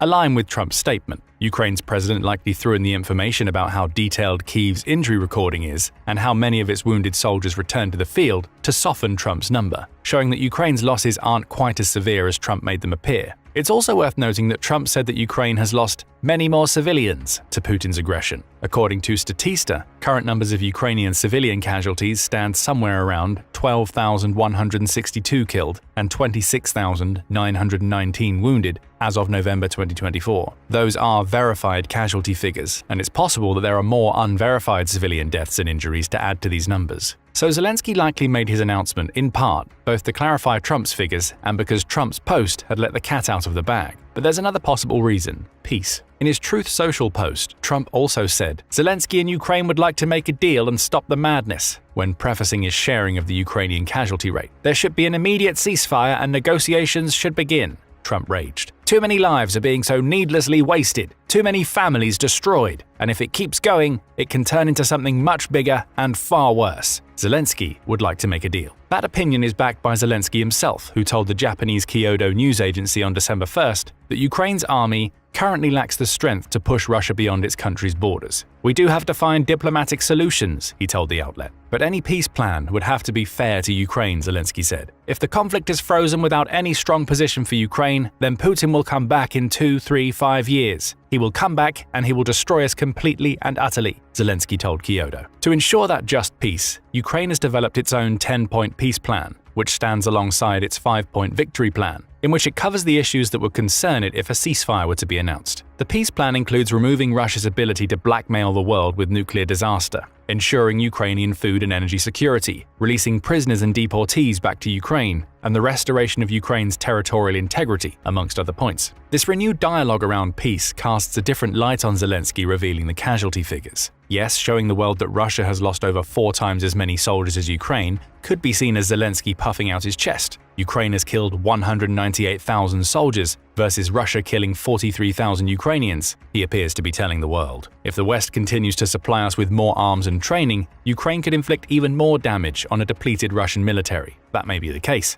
But Zelensky's comments to Kyodo reveal that Ukraine is also suffering from depletion problems. It's been a long and hard war for Ukraine, with Russia's ability to constantly sacrifice more and more soldiers in the country, allowing it to slowly gain ground. So Zelensky may have also revealed these figures to the world because he truly believes it's time for peace. The figures are a wake-up call to Ukraine, Russia, and the West that this war has claimed close to 250,000 lives already and left nearly 1 million Russians and Ukrainians injured. It's far better to find a just peace now, especially with Trump coming into office in January, than it is to carry on killing, which may be the message Zelensky hopes to deliver with these figures. Zelensky may be sending a direct message to Putin with these figures. You are losing far too many troops and pieces of equipment in this war. Let's talk. And Russian losses have been staggering throughout the war. Back in December 2023, CNN published a piece in which it claimed that Russia had lost 87% of the soldiers it had before the start of Putin's special military operation. Again, the figures are muddy, as lost doesn't account for how many of these soldiers were dead versus those who had been wounded. But CNN also added that Russia had lost about 2/3 of its pre-war stock of tanks. The numbers, which came from a US intelligence assessment, claimed that Russia had lost 315,000 of the 360,000 soldiers that made up the country's pre-war ground force. With tanks, Russia had 3,500 before the war, but had lost 2,200.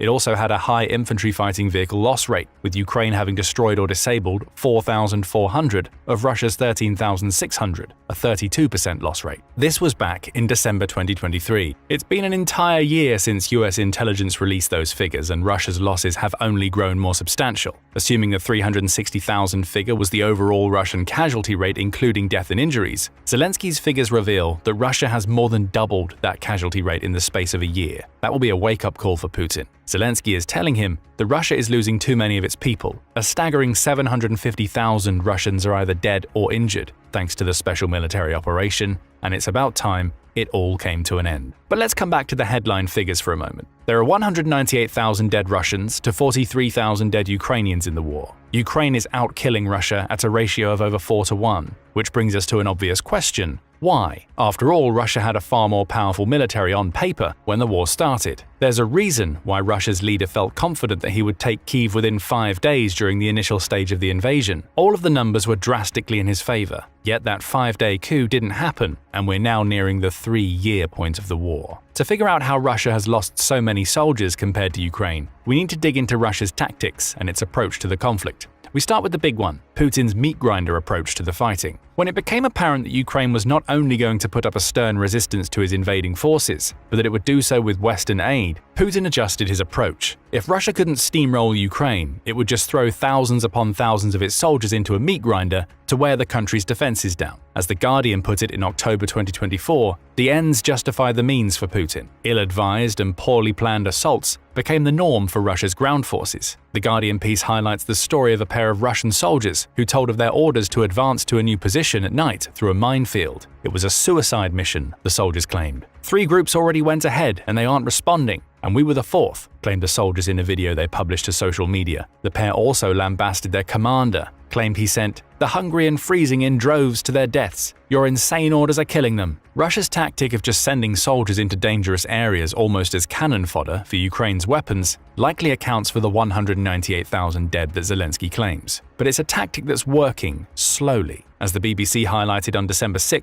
Russian forces have managed to capture around 907 square miles of territory in eastern Ukraine and the western Kursk region toward the end of 2024. Those pushes against Ukrainian forces came at a massive cost. November 2024 saw the country suffer 45,680 casualties, amounting to a daily loss of 1,523 troops to death or injury during the month. November was capped with Russia's highest ever single-day casualty rate in the war, 2,030, on November 28th. When you understand these tactics, it becomes a little clearer why Russia has 198,000 dead to Ukraine's 43. That's been the plan since the initial failure of Putin's special military operation. When Putin realized that he couldn't use the country's massive numbers advantage to take Ukraine at will, he pivoted to using his numbers in another way. Soldier after soldier simply sent to death. Ukraine's defensive fortifications, mines, and weaponry allow it to kill far more Russian soldiers as they engage in their ill-planned death marches than Russians can kill Ukrainians. Yes, Russia eventually wears down the Ukrainian positions to the point where it can overwhelm them, but its losses are enormous in the process of doing so, and the reward, beyond small scraps of territory, are the deaths of far fewer Ukrainian soldiers than these Russian units lost in making their pushes. We touched on Russia's Eastern Front assault earlier. For much of 2024, Russia has made a concerted push to take territory in the Donbass, with a particular focus on Donetsk. And it's that push that likely contributes to the December 2023 casualty figures CNN shared, around 360,000 Russian soldiers being so different to the more than 750,000 casualties Zelensky claimed a mere year later. This Eastern Front push gives us another reason why Russia's death rate is over 4 times higher than Ukraine's. The Donbass has been a focus for Putin since the war's beginning, with 2024 bringing the renewed push into the region. The region is a past Soviet industrial heartland, with one of Russia's goals since the beginning of the war being to liberate that heartland and return it to Russia.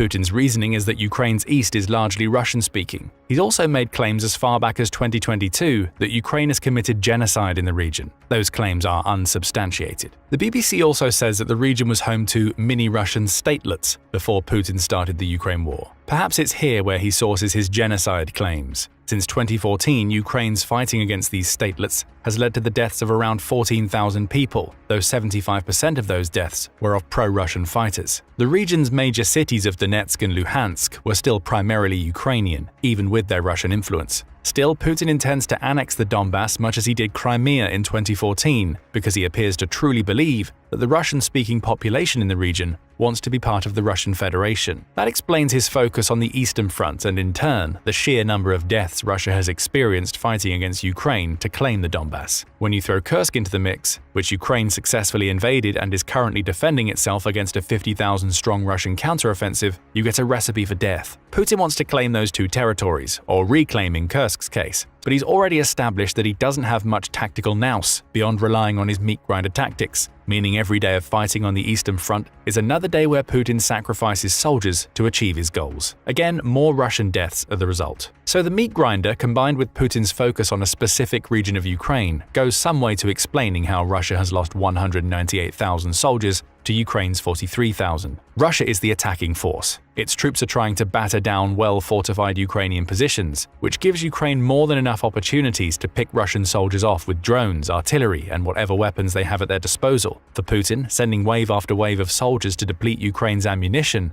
is the primary tactic, even if those soldiers are cold, hungry, and wholly unprepared for fighting against Ukraine. And therein we find another reason for Russia's death count being so much higher than Ukraine's. So much of what it does in Ukraine is poor. Terrible leadership, a lack of proper training, and massive equipment issues have all contributed to Russia's losses. That much was clear back in May 2023, with the Russian losses at that point having damaged the organizational integrity of Russia's armed forces. That's according to Russian political analyst Pavel Lutzin, who says that the first year or so of the war saw Russia lose not only soldiers, but many of its most experienced officers on the battlefield. Russia lost a generation of officers, especially if we speak about bottom-level officers like lieutenants and captains, Lutzin told Newsweek. He added that most of those veterans, those leaders, were lost in the first 6 months of the war. Don't underestimate the impact that this has had on Russia in more recent times. The loss of these officers also means the loss of the tactical and strategic knowledge they possessed. Not having them anymore means Russia is forced to promote poorly trained and inexperienced soldiers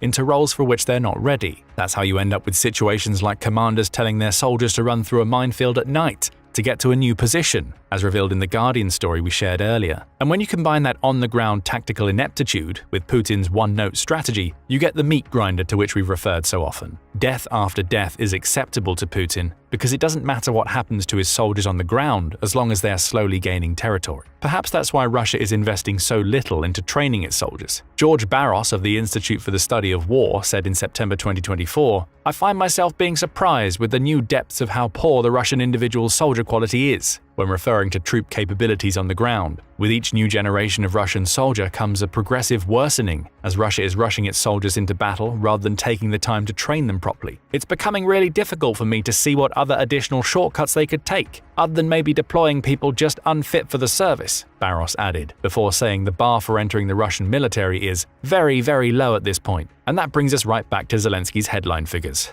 198,000 dead Russian soldiers versus 43,000 Ukrainians. Yes, the more than 4-to-1 ratio exists because Ukraine has displayed brilliant tactics and has benefited immensely from Western support, giving it access to superior weapons. But there wouldn't be as many dead Russian soldiers were it not for Putin's meat grinder tactics combined with the loss of experienced officers and the terrible training Russia's newer soldiers have undergone. Russia has 198,000 dead soldiers because Putin's entire approach to the Ukraine war after the failure of his initial push for Kyiv has necessitated the loss of so many soldiers. Perhaps with the numbers laid so bare, Russia's leader may finally see a reason to come to the negotiating table for peace talks. But what do you think about Zelensky's revelation? Does it make sense that Russia has lost so many soldiers compared to Ukraine? Will having lost over 4 times more troops than Ukraine be enough to make Putin consider peace? Ukraine just pulled off one of the smartest and most brutal traps of the war, and Putin's tanks paid the price. Putin thought he had this in the bag. He threw 50,000 troops at Kursk, including 10,000 North Koreans, convinced it'd be an easy win. He was sure his unstoppable tanks would crush Ukraine's forces and make him look like a hero for taking back Russian land. Spoiler alert, that didn't happen. Not even close. Instead, Ukraine saw him coming a mile away, literally, and set up a trap so devastating it left fields covered with burnt-out husks of Russian tanks. Russia's mighty counteroffensive? More like a total disaster. So how did Ukraine pull this off? And why does Putin keep falling for the same tricks? In this video, we're breaking down how Ukraine outsmarted Russia again, the massive losses Putin's forces suffered, and what this means for Kursk going forward. We start with the trap. For much of the Kursk counteroffensive, Russia has been trying to create a foothold for itself on the east side of the Snagost River. The goal is clear: squeeze out Ukraine's bridgehead in Kursk by stifling the route supplies take to the troops it's stationed in the region's north. And Russia has enjoyed some success with this approach. RBC Ukraine says that it's likely the Ukrainian units have withdrawn from fortified positions in Kursk's Olivsky Forest, with those soldiers moving back toward Mala Loknaya. They've also withdrawn from Deryino, which lies just beyond the Snagost River. But Russia wanted more. Putin's forces intended to capture every settlement they possibly could along the river, essentially creating a buffer zone to prevent Ukraine's troops from moving supplies through the north of Kursk. So far, Russia has failed in these attempts. The Snagost River serves as a natural barrier against Russia's forces, which is why Ukraine chose to fortify around it. And on the other side of that river sit soldiers in elevated positions who are able to see Russia coming and pick off troops and mechanized divisions. So Russia has found itself almost stalemated around the Snagost River. Putin wisely decided to change his approach. Rather than throwing soldiers at Ukrainian fortifications around the river, he switched to dedicating most of his soldiers to breaking through the front lines from the north in Tolsty Lug. The goal remains the same: cut off the Ukrainian supply lines running through the north of the territory it's claimed in Kursk. However, taking Tolsty Lug also means that Russia can conduct even more direct attacks against the Novoivanovka region to Kursk's east. That's a key position for Ukraine. Putin tried to take the settlement at the beginning of the Kursk counteroffensive. Those early attempts failed. Ukraine managed to withstand 5 waves of Russian attacks, inflicting heavy casualties on Russia in the process. Estimates suggest that at least 300 Russian and North Korean troops were killed or wounded in the 5 assaults leading up to November 11th. Ukraine also managed to destroy at least 18 of the 29 pieces of heavy equipment Putin deployed in these offensives, offering a hint that Ukraine was well prepared to spring the trap that it sprung in early December. Back to the December movements. Putin knew that taking Tolsty Lug would allow him to conduct attacks on Novoivanovka from 2 fronts, stretching Ukraine's forces in the region. So the initial Russian attack began.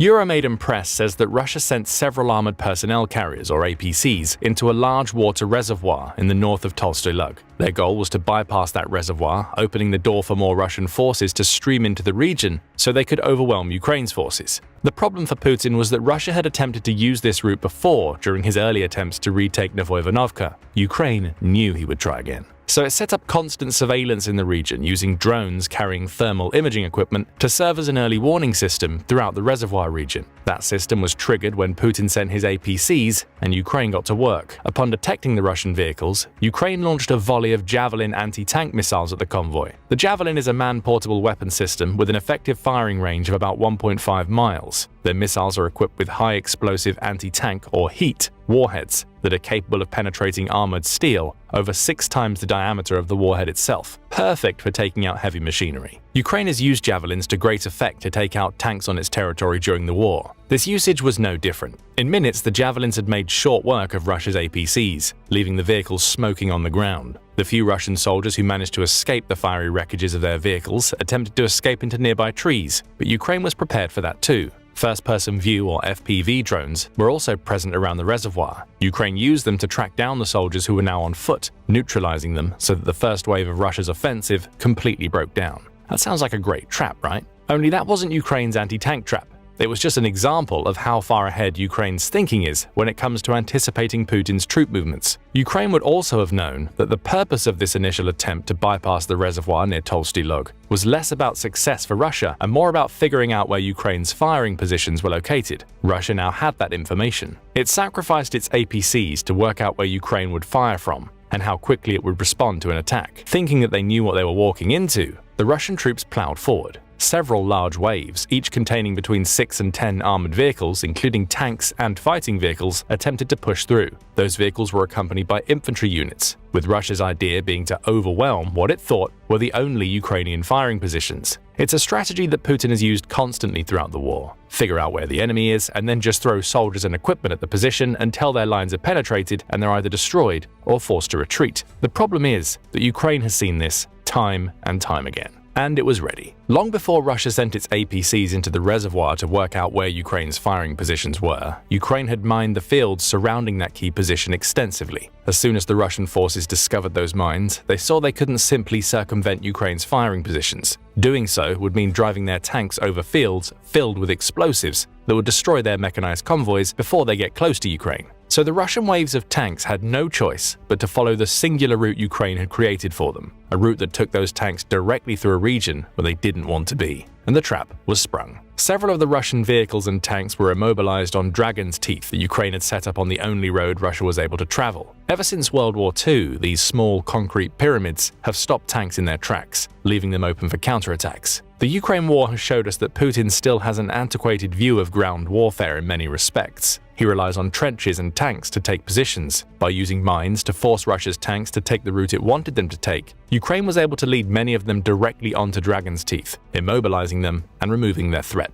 The few tanks that managed to navigate the Dragon's Teeth had other problems. They were out in the open and directly in the sights of Ukraine's firing lines. Each wave Russia sent was met with artillery strikes, javelin missiles, and FPV drone assaults, and the tanks just kept coming. Mechanized assault after mechanized assault fell victim to the same trap, suggesting that the Russian soldiers simply had no clue what to do.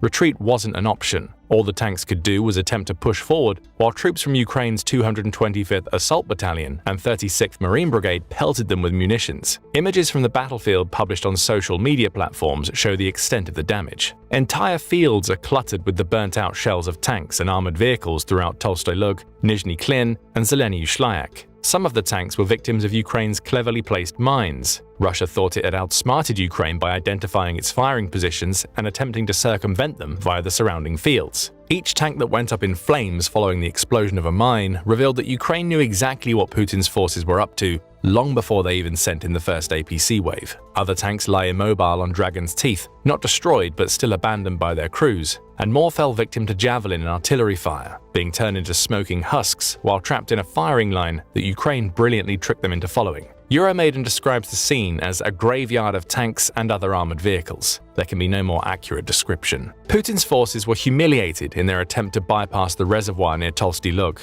They're still no closer to taking Novoivanovka, and Putin is going to be forced to rethink his strategy once more. The odds are that he'll just land on throwing more soldiers and equipment at the Ukrainian positions, because if he's shown us nothing else during this special military operation, it's that he's willing to sacrifice his soldiers to get what he wants. All of this was a bad enough humiliation for Russia, but it gets worse. Russia is still trying to push through to Novoivanovka. The difference now is that it's trying to rely on pure infantry assaults, according to Ukraine's 24th Assault Battalion. Russia's armor, its tanks and fighting vehicles, were destroyed so quickly by Ukraine's trap that it doesn't have any left to restock its troops. The 24th Assault Battalion believes that the few reserves Russia has in its warehouse in Kursk have now been exhausted. Putin's only strategy now is to throw soldiers at the Ukrainian positions on foot. That isn't going to work. Ukraine has already shown how easily it can pick off the soldiers who escape their flaming vehicles using FPV drones. The Russian soldiers who are trying to break through on foot now are little more than sitting ducks for a Ukraine that was more than ready for the predictable tactics Putin would use to try and take Novoivanovka. Right now, Vladimir Putin and his cronies are trying to figure out what went wrong in Tolstoy Lug. We have some answers. Russia's first problem was that it completely underestimated Ukraine's strength around the Tolstoy Lug region. That shouldn't have happened. Putin had tried to push through the region before. His assaults leading up to the November 11th failure showed us that.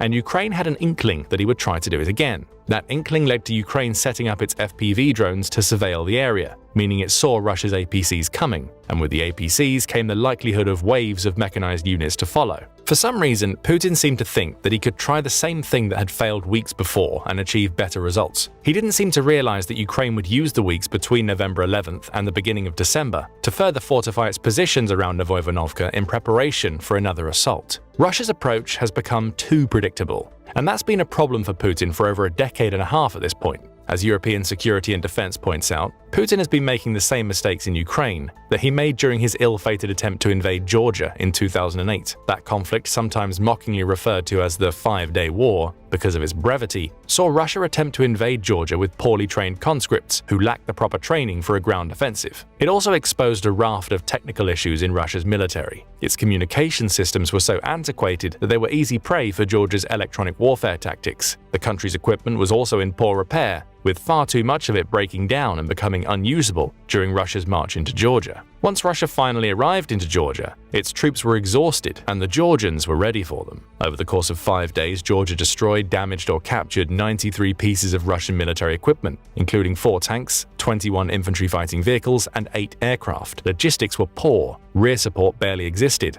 Russia basically went into Georgia, feeling that it could steamroll the country using manpower and larger equipment numbers, only for that strategy to fall flat on its face. Does that sound familiar? Despite the Russian armed forces supposedly undergoing extensive reforms in the wake of the Georgia debacle, not a lot has changed in the country's approach now that it's fighting Ukraine. It's still sending poorly trained conscripts to the front lines to get them torn up by its enemy's guns and artillery. Equipment breakdowns are as common as they ever were, and Putin has shown that his tactical nous extends to sending in tanks and troops while relying on better numbers to overwhelm positions. It's all so predictable. And it's this predictability that allowed Ukraine to spring its anti-tank trap. It knew exactly what Russia was going to try, because it had both tried it before and had consistently failed to evolve its tactics during nearly 3 years of war. The Tolstoy Lug tank trap is just one of many examples of Ukraine cleverly predicting what Russia will do next. But there are a lot of other reasons Russia lost. Ukraine's understanding of layered defense also played a massive role. Euromaidan says that Ukraine's use of layered defenses played a huge role in allowing it to successfully spring its trap against Russia. You've seen how this defensive strategy works in our recounting of the incident. The Javelins and FPV drones Ukraine used when Russia sent in its APCs acted as the first layer. The mines planted in the field were the second, with the Dragon's teeth lining the path that Ukraine forced Russia to take being the third. Then there was another layer, more drones and Javelins along with artillery. A December 2022 article published in the Defense Post highlights that this layered defense is nothing new for Ukraine. When tackling Russia's own drones, Ukraine relies on combining aircraft and drone patrols with ground-based anti-air missiles and small units of soldiers on the ground. You'll see plenty of parallels with its approach to the Russian tanks in Tolstoy Lug here. Ukraine doesn't rely on a single form of defense to block Russian advantages. It creates several, often using them in stages to force Russia to act in the way that Ukraine wants it to act. It's very intelligent defending. And the fact that Russia still doesn't seem to be able to figure it out tells us a lot about Putin's tactical ineptitude. As soon as the mechanized divisions trying to bypass the reservoir in Tolstoy Lug discovered the mines in the field, they should have known that Ukraine was leading them into a trap. A retreat and regrouping should have followed, with Russia coming up with an alternative way to assault Novoivanovka, even if that meant losing a few tanks to Javelin strikes during the escape. But no, Russia kept moving forward into the next layer and then the next, and then its tanks were decimated as a result. Putin's mistake here is that he just doesn't learn. Coupled with his failures to adapt his tactics, you get a 1-2 punch of strategic fragility that allowed Ukraine to set its trap. Then there's the equipment problem, another massive blunder on Russia's part. Russia's forces are now trying to break through to Novoivanovka on foot, telling us that something's gone wrong with the supply lines that are supposed to be feeding them the tanks and armored vehicles they need for the assaults. What's gone wrong is simple: Russia is running out of equipment. Forbes also reported on Ukraine setting up what it dubbed a road of death on the road moving past Zeleny Shlyak. It's the road that Russia attempted to take into Novoivanovka. Forbes reported on a video that shows at least 10 destroyed vehicles along the road, with the 225th Assault Battalion claiming that the fields are mined, the road is targeted by our artillery, and every movement is carefully monitored. Forbes reports that Putin is sticking to the same strategy of constantly attacking down the road near Zeleny Shlyak, and the tale the images from the Road of Death tell is of a Russia that's running out of equipment. During the initial assaults in October and into early November, Russia used BTR-82 infantry fighting vehicles. Apparently, soldiers on the front lines in Kursk received at least 40 of those vehicles. Fast forward to December, and those BTR-82s are running out. The new wreckages on the Road of Death appear to be BMP and BMD tracked fighting vehicles, a definite downgrade from the BTR-82, along with some armored tractors and Buran trucks. It won't be long before these weaker vehicles will disappear too, forcing Russia into relying on whatever makeshift mechanized units it can provide to its soldiers, assuming it sends any at all. Just a quick reminder, this is Russia fighting in its own country. It looks like Putin is either running out of armored vehicles inside Russia, or he's done such a bad job of setting up logistics that the vehicles Russia does have aren't getting to the soldiers who need them. Things are getting so bad for Russia that it's being forced to use trucks in place of tanks, and when those trucks run out, it's sending soldiers on foot. Between August 6th and November 26th, Russia lost 364 units of heavy equipment, ranging from tanks to trucks. With the Tolstoy Lug trap sprung, it's just lost dozens more of those vital pieces of equipment. So what does all of this mean for Ukraine's attempts to defend Kursk? On the one hand, Russia is enjoying some success. It's managed to take back about 40% of the territory Ukraine claimed during its initial incursion. Having 50,000 soldiers versus 20,000 is an advantage there. Putin's meat grinder tactics have worked to a point. But on the other hand, Tolstoy Lug shows us that Russia still hasn't figured out how to attack the most fortified positions Ukraine has in Kursk. Instead, it's just trying to batter them down with tanks and infantry, with both falling prey to Ukraine's layered defenses and superior tactics. Will Ukraine manage to repel Russia's counteroffensive? That remains to be seen, but what we can tell from this one incident is that Ukraine is outsmarting Russia every step of the way. If Russia manages to retake Kursk, it'll do so at the cost of tens of thousands of troops and hundreds of units of heavy equipment. A Pyrrhic victory, if there ever was one, for a nation that's already struggling with manpower and equipment problems. But what do you think about the trap that Ukraine sprung in Tolstoy Lug? Will Ukraine be able to keep using traps like these to keep Russia's soldiers at bay? Or is it only a matter of time before Putin has sacrificed enough troops and equipment to break down the Ukrainians' layered defenses? Russian President Vladimir Putin's tactics aren't getting any better. While Russia's leader relies on human wave attacks and sacrifices hundreds of thousands of his soldiers, Ukraine keeps coming up with ever smarter ways to leave him with egg on his face. That's exactly what happened on January 23, 2025, in the Kursk Oblast. With Russia pushing hard to retake its lost territory, it claims it now holds 63.2% of the territory it lost during Ukraine's August 2024 invasion. The country's soldiers have grown confident, too confident as it turns out, which Ukraine used against them to lure Russian troops into an attack from which there was no escape. One HIMARS strike later, and the Russians were devastated, while Ukraine celebrated yet another victory born from superior tactics. So what did Ukraine manage to pull off in the Kursk Oblast during a deadly battle over territory in January? Why was HIMARS the weapon of choice, and how else has Ukraine shown that it can outsmart Putin every step of the way? Those are the questions we'll answer in this video, starting with what actually happened.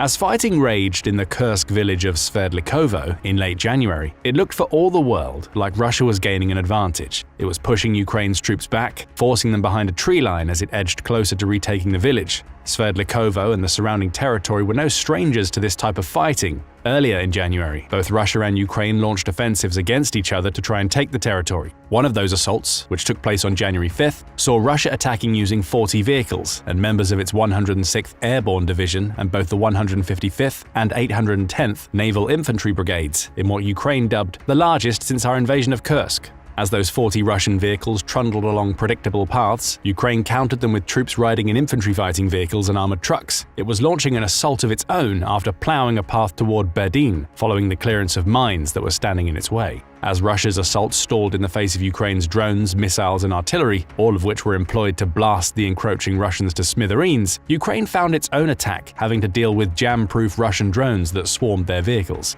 Ukraine was the more successful of the two that day, managing to push forward for 2 miles. But the dual attack ultimately ended in something of a stalemate, leading Forbes writer David Axe to speculate that if Ukraine were to succeed in holding on to Kursk, it would have to take advantage of the element of surprise. That's what it did on January 5th when it pushed through a poorly guarded portion of the 250-mile front line in Kursk, and it's definitely what it did on January 23rd. After days of fighting in Sverdlikovo, Russia finally had Ukraine on the ropes, or so it believed. Putin's embattled troops were delighted to see Ukraine's soldiers retreating further beyond the tree line to which they'd been pushed. Russia's enemy on that day, the 225th Assault Battalion, was trying its best to escape.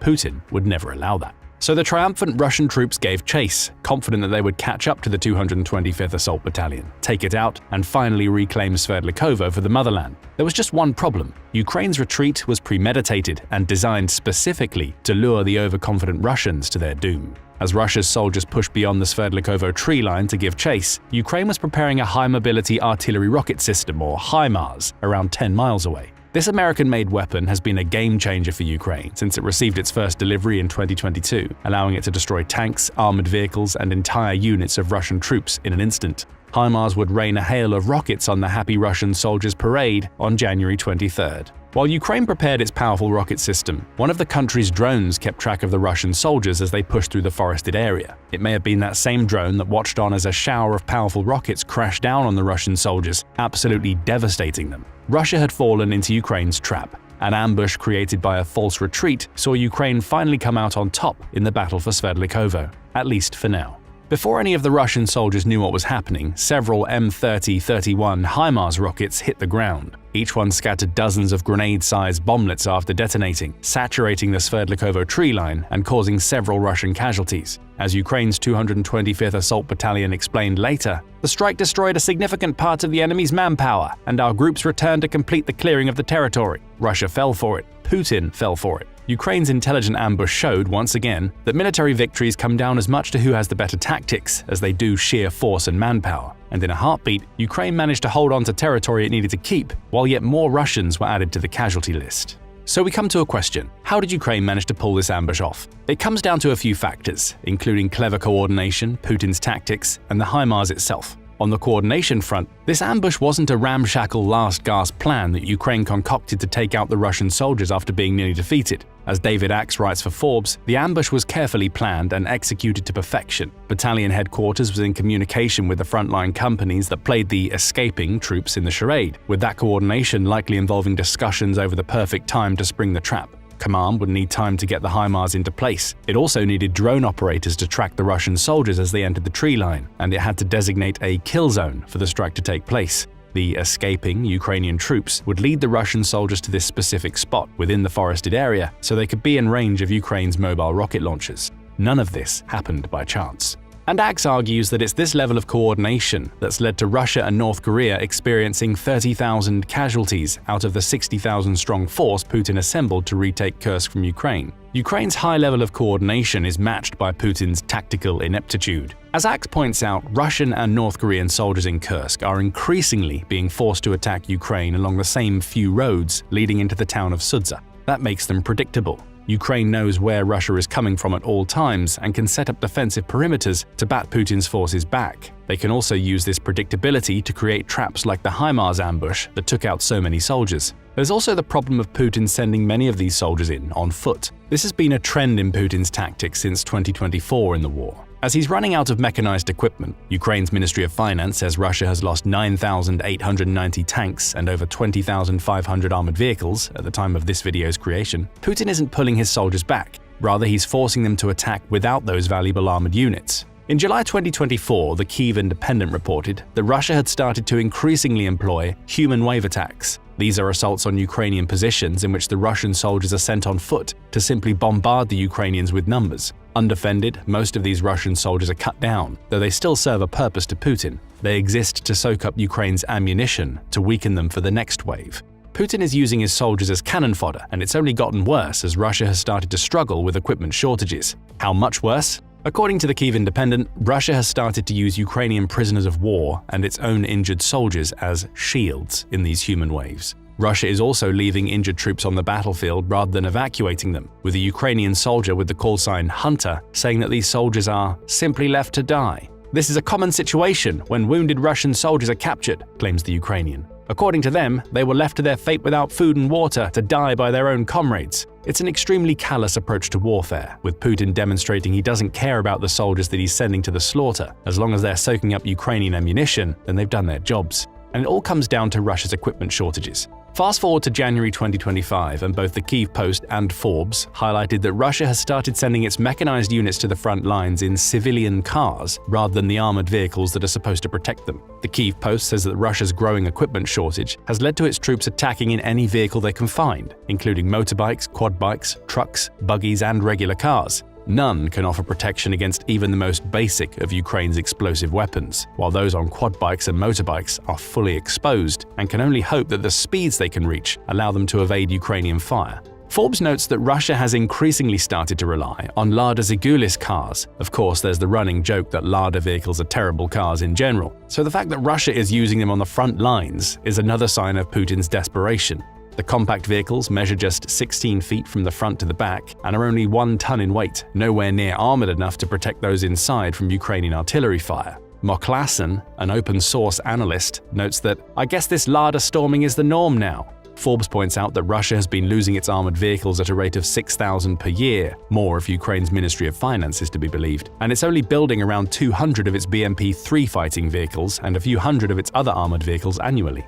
What does any of this have to do with Ukraine's ingenious HIMARS ambush? It's all context to explain why Russian soldiers were on foot in the first place. Putin simply doesn't have the tank and armored vehicle stockpiles he needs to assault Ukraine's positions using mechanized units. That means all he can do is rely on human waves to attack Ukraine's defenses. The 225th Assault Battalion took advantage of that fact, allowing those on-foot units to grow overconfident in the belief that they'd somehow achieved a victory, only to blindside them with explosive firepower that took them down in an instant.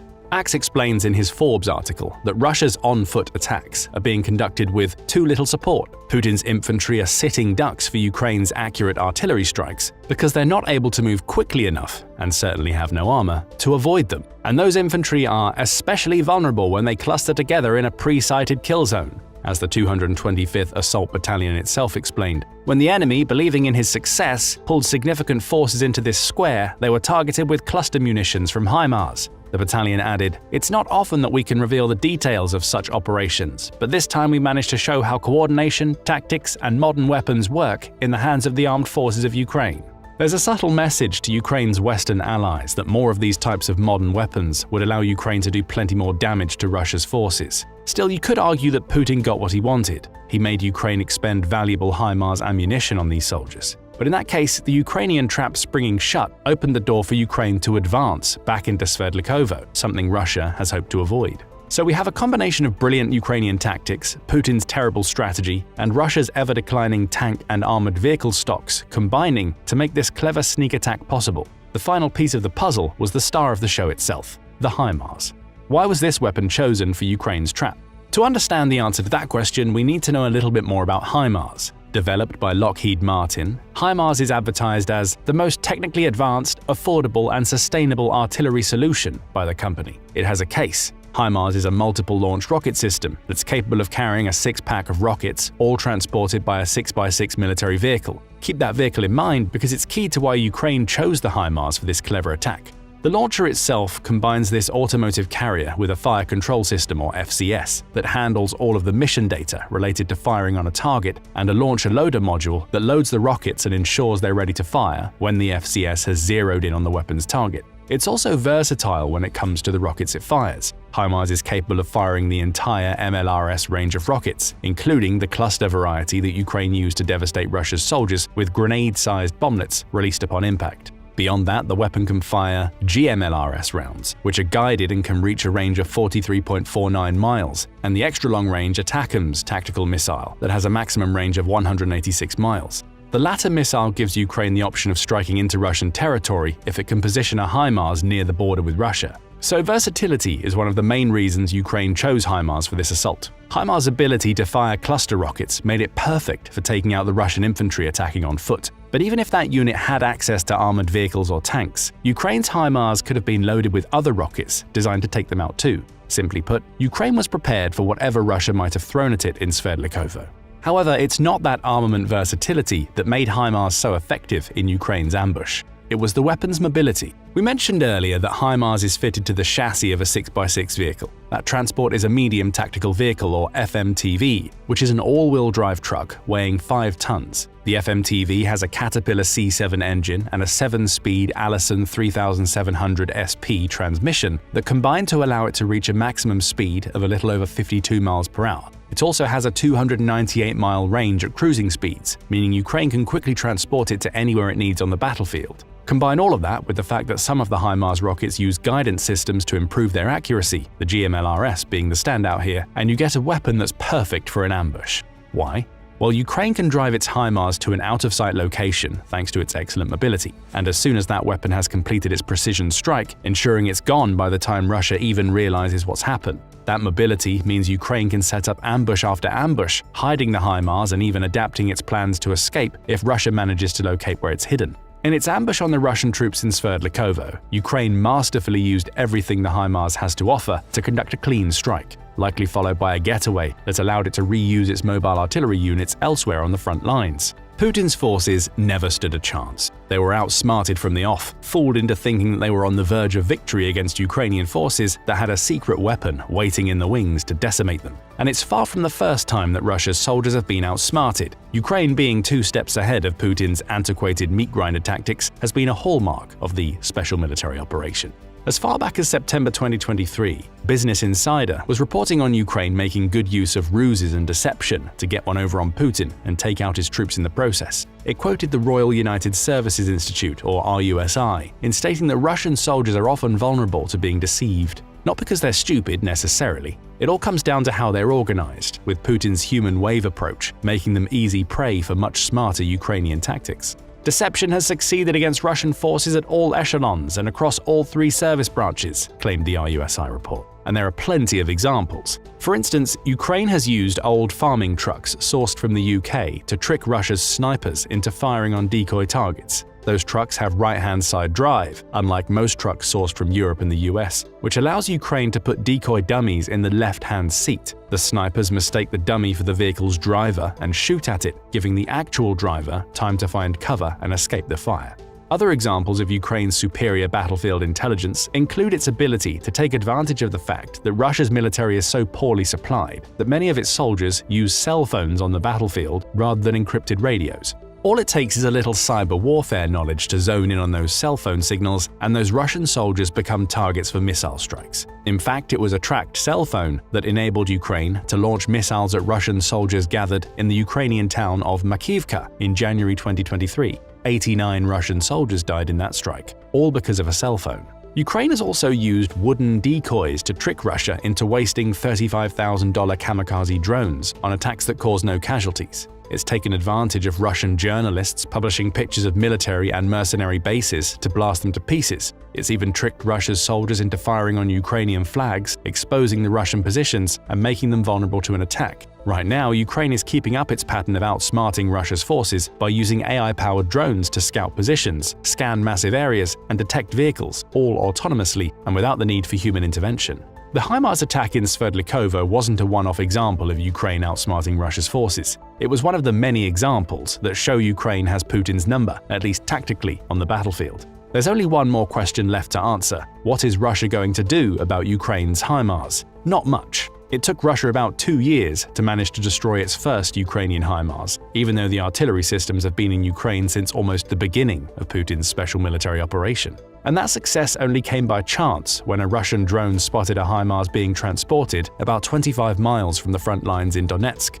Putin has no surefire way to take out these powerful rockets because they're constantly on the move. As soon as a HIMARS launches its rockets, Ukraine can drive it away at high speeds that make it almost impossible to track the weapon. Russia only managed its first victory over a HIMARS with a combination of luck and an extremely powerful Iskander missile strike. What does that mean for Putin? More ambushes like the one that took out so many of his soldiers in Sverdlikovo may be coming. Ukraine has already established that the tactic works. Putin's own tactics force his soldiers to push any advantage they may believe they have, making them vulnerable to the same types of ambushes in the future. And even if those Russian soldiers smell a rat and choose not to chase Ukraine's supposedly fleeing soldiers, that's still good news for Ukraine. It gives their soldiers time to regroup and counter even without the HIMARS in play. But what do you think about Ukraine's brilliant sneak attack on Russia's soldiers in Sverdlikovo? Are we likely to see more of these types of attacks in the future? What, if anything, can Russia do to counter them?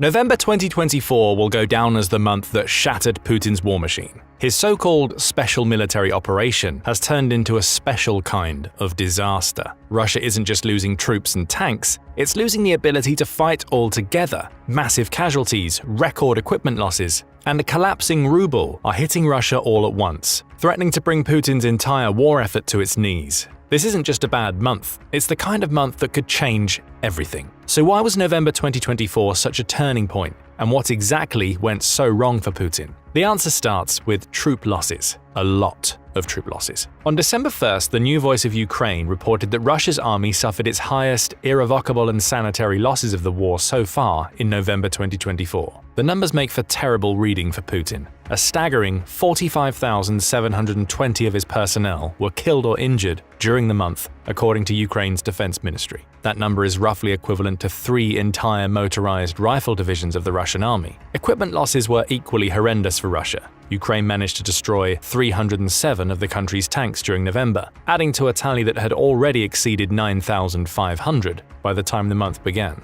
Those numbers may not have come as a surprise to Putin. Ukraine's defense ministry says that Ukraine managed to take out 279 tanks back in October, with another 291 falling to Ukraine soldiers in September. That's a 3-month average of a little over 292 tanks, showing that Putin is losing equipment hand over fist, while he's also losing soldiers. Alternatively, we can look at this in tank battalion terms. A single Russian tank battalion contains 31 of these monstrous machines. That means that November saw the country lose nearly 10 of its battalions, with September and October not being far behind. Add it all together, and the last 3 months have seen Putin lose a little over 28 of Russia's tank battalions. The monetary cost of the November tank losses is around $450 million. Add November to September and October, and Russia's financial losses in tanks alone easily tops $1 billion. And the equipment problems don't stop there. In December 2024, the Kyiv Independent reported that Russia also sacrificed 899 of its armored combat vehicles and 884 pieces of its artillery to the altar of Putin's special military operation. Again, those numbers add to the already catastrophic equipment losses that Russia has experienced since February 2022. The armored fighting vehicle destruction Ukraine wrought on Russia took the tally up to over 19,500 vehicles lost. Artillery systems lost had already pushed past the 21,000 mark for Russia, with Ukraine's November exploits putting it on the verge of breaking 21,000 pieces of artillery destroyed. The new voice of Ukraine has the breakdown again. A single division of Russia's army has 18 self-propelled artillery installations. Assuming all 884 of the lost artillery pieces are self-propelled, that means Ukraine spent November 2024 decimating the capabilities of 49 of Russia's artillery divisions. As for the cost, that's another $700 million that Putin has poured down the drain as he tries to batter Ukraine's fortifications into submission. All told, the new voice of Ukraine says Russia blew through $3 billion in lost equipment and weapons during the month. The country simply can't sustain these types of losses. Okay, so it was a bad month for Russia, you might think, but a single month doesn't mean that the country is on its knees. Perhaps Russia wouldn't care were it not for the fact that the record-breaking November losses came on the back of another month in which Russia broke records. That's right, October was almost as bad for Putin and his cronies in the Kremlin. On November 10th, the BBC reported that the UK's Chief of Defence Staff, Sir Tony Radakin, had called on the country's government to provide more money for its military. His goal is to increase the UK's defence budget from 2.3% of national gross domestic product, or GDP, to 2.5%. What does any of this have to do with Russia? Radakin also touched on Russia's losses for the month while making that call. He told the UK government that Putin was losing soldiers at a rate of about 1,500 every single day. He also pointed out that the country was then on the verge of suffering 700,000 people killed or wounded. The enormous pain and suffering that the Russian nation is having to bear because of Putin's ambition. It wouldn't take long for Radakin's predictions to come true. Russia's troop casualty toll now stands at about 753,000, according to Ukraine's Ministry of Finance. On top of all this, Radakin added, Russia was experiencing those massive losses for tiny increments of land, and is now at a point where it's spending more than 40% of its national budget on the war. So not only is Putin losing his soldiers by the thousands every day, but he's putting an enormous strain on the state, according to Radakin. That gives us 2 record-breaking months of losses for Russia. October 2024 was bad enough. Losing around 1,500 soldiers a day is a casualty rate that Putin should never have allowed to happen. But then November 2024 came along and broke every record that Ukraine managed to set in the previous month. If we didn't know any better, we'd think that Putin was trying to break the back of his own country. Maybe he is. After all, it's not just the massive losses of personnel and the $3 billion in destroyed equipment that make November 2024 Russia's worst month ever. There are several other issues that threaten to cripple the country for good. Sticking with the troop loss issue for the moment, Russia didn't just experience its worst month for total losses in November, it also had to deal with its single worst day, several times. On November 29th, the Kyiv Independent reported that the previous day saw Russia finally break through the 2,000 soldiers lost in a day barrier. Its final tally for November 28th, 2,030 soldiers dead or injured in a single day. And that wasn't even the first time the country had recorded its biggest ever single-day losses in November. Russia had only just set a new record of 1,950 casualties in a day on November 12th, and it had broken the record even before that.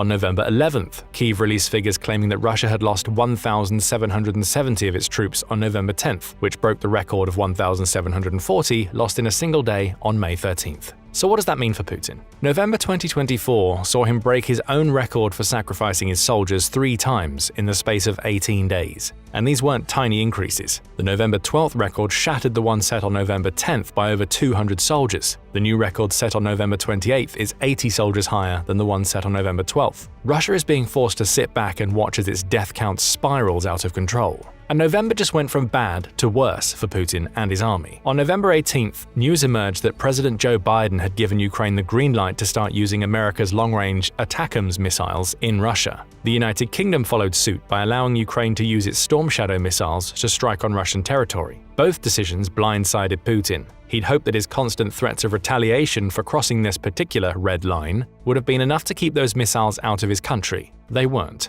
And Ukraine wasted no time in taking full advantage of its allies' decision. Just the day after it received approval from the US, Ukraine used its ATACMS missiles to mark the 1,000-day anniversary of the war with a strike on a Russian weapons depot in Bryansk. The attack was designed to take out missiles and artillery that would likely have found their way to the soldiers Putin was using to storm Kursk, meaning it came as a big logistical blow to Russia. About a week later, the Kremlin was also forced to admit that Ukraine had carried out 2 more ATACMS strikes on Russian facilities. Russia's defense ministry claimed that it shot down 7 of 8 missiles fired, with one hitting its target in one strike on an airfield named Kursk-Vostochny. The other strike targeted Russian S-400 positions in Lotarevka, with 3 missiles supposedly shot down while 2 reached their targets. Storm Shadow hasn't been left out of the fight. November 20th brought with it news of a strike using the UK-supplied missiles on what's believed to be a command headquarters in the village of Marino. The Guardian reports that Russian war bloggers believe that Ukraine fired 12 Storm Shadows in the attack, with the strike also believed to have taken out some of the North Korean soldiers Putin has received to supplement his counteroffensive in Kursk.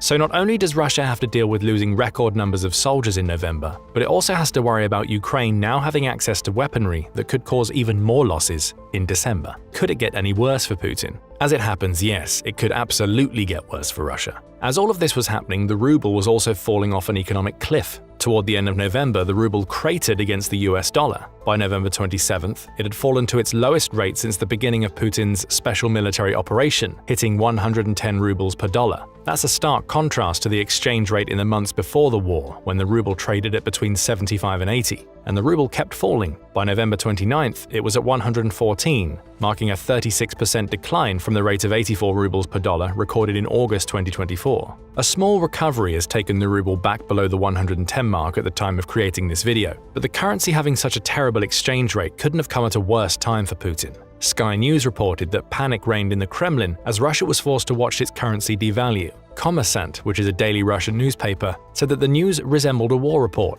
while telling its readers they needed to stash as many rubles as possible for the economic turbulence that is to come. This massive currency drop came in the wake of a new wave of US sanctions that targeted several Russian banks that allow the country to process international transactions. Gazprom Bank was the hardest hit. The bank, which is Russia's 3rd largest and has ensured that Russia can keep selling its natural gas to Europe, has now lost all of its ability to process transactions with other countries. That's a symptom of Europe spending the last couple of years collectively moving away from Russian gas. And even worse for Russia is that these new sanctions come amidst the country dealing with 8.7% inflation and a base interest rate of 21%, which has caused massive cost of living problems for the Russian population. So November has been a terrible month for Russia. On the battlefield, it's recorded its highest number of troop losses in a single month since the war began. It also broke its own record for single-day losses 3 times during the course of the month. Add to that the collapse of the ruble thanks to new US sanctions and Ukraine's newly granted ability to use long-range missiles in Russian territory, and you get a month that's broken Russia's back. Let's hone back in on Russia's massive troop losses for November. Why did they happen?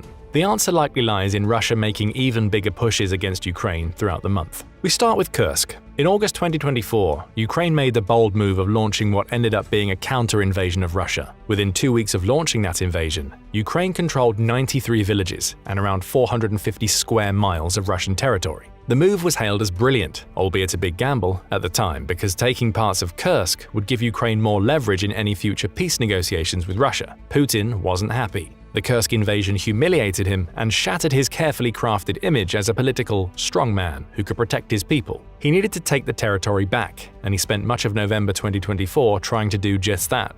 On November 12th, Ukrainian President Volodymyr Zelensky said that Ukrainian forces in Kursk were now holding the line against a counteroffensive containing 50,000 soldiers. Our men are holding back 50,000 of the occupier's army personnel who, due to the Kursk operation, cannot be deployed to the other Russian offensive directions on our territory, Zelensky announced. The 50,000 troops Putin has deployed in Kursk likely feature the majority of the 11,000 to 12,000 North Korean soldiers Russia has received as part of its cooperative defense pact with North Korea. It's believed that Russia is likely sending military technology and financial support to North Korea in exchange for these troops. Putin has made the ultimate sacrifice of Russian secrets, along with the cash the country can ill afford to spend, to bolster his counteroffensive, and it's working, partly. Russia's November push into Kursk have resulted in it taking back around 40% of the territory it lost by November 24th. But it's this very counteroffensive that also accounts for many of the country's massive losses during its record-breaking month. On November 1st, Pravda reported that Russia had lost 15 battalions, amounting to 8,000 soldiers, since Ukraine took territory in Kursk.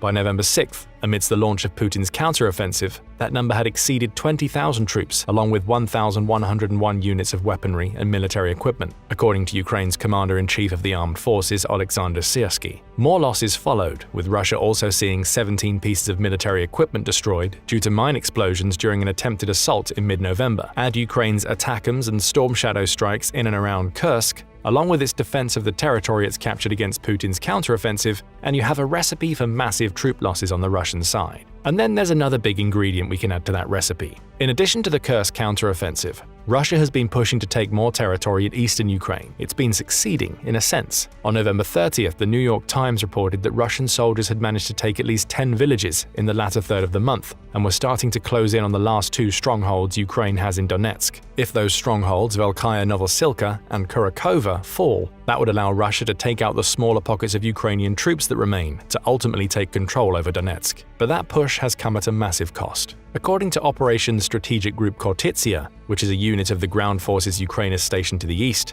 Russia's gains in November cost it a staggering amount of troops in eastern Ukraine. The group's spokesman Nazar Voloshin said, "November was a colossal month in terms of losses, and in particular, Russia suffered more than 35,000 casualties in our operational areas over the course of the month." Voloshin also said that the sheer number of Russian attacks in eastern Ukraine had intensified throughout November. "I should note that last week, the enemy conducted 1,156 attacks in our area of responsibility," he says, when referring to the final week of November. This is slightly more than the previous week, when there were 921 enemy attacks. This statement gives us some insight into how Putin is approaching his attempts to take Donetsk. Rather than relying on massive waves of soldiers, he's altered his tactics so that he now has small groups carrying out hundreds of assaults per day. The problem, at least according to Voloshin, is that Russia is deploying many of these small groups without armored vehicles or other key heavy equipment. That makes the groups easy picking for Ukraine soldiers, accounting for the massive casualty rate. It may be a different way of doing it, but it's still Putin's meat grinder approach in action. And therein lies the real reason why Russia has recorded record losses for November.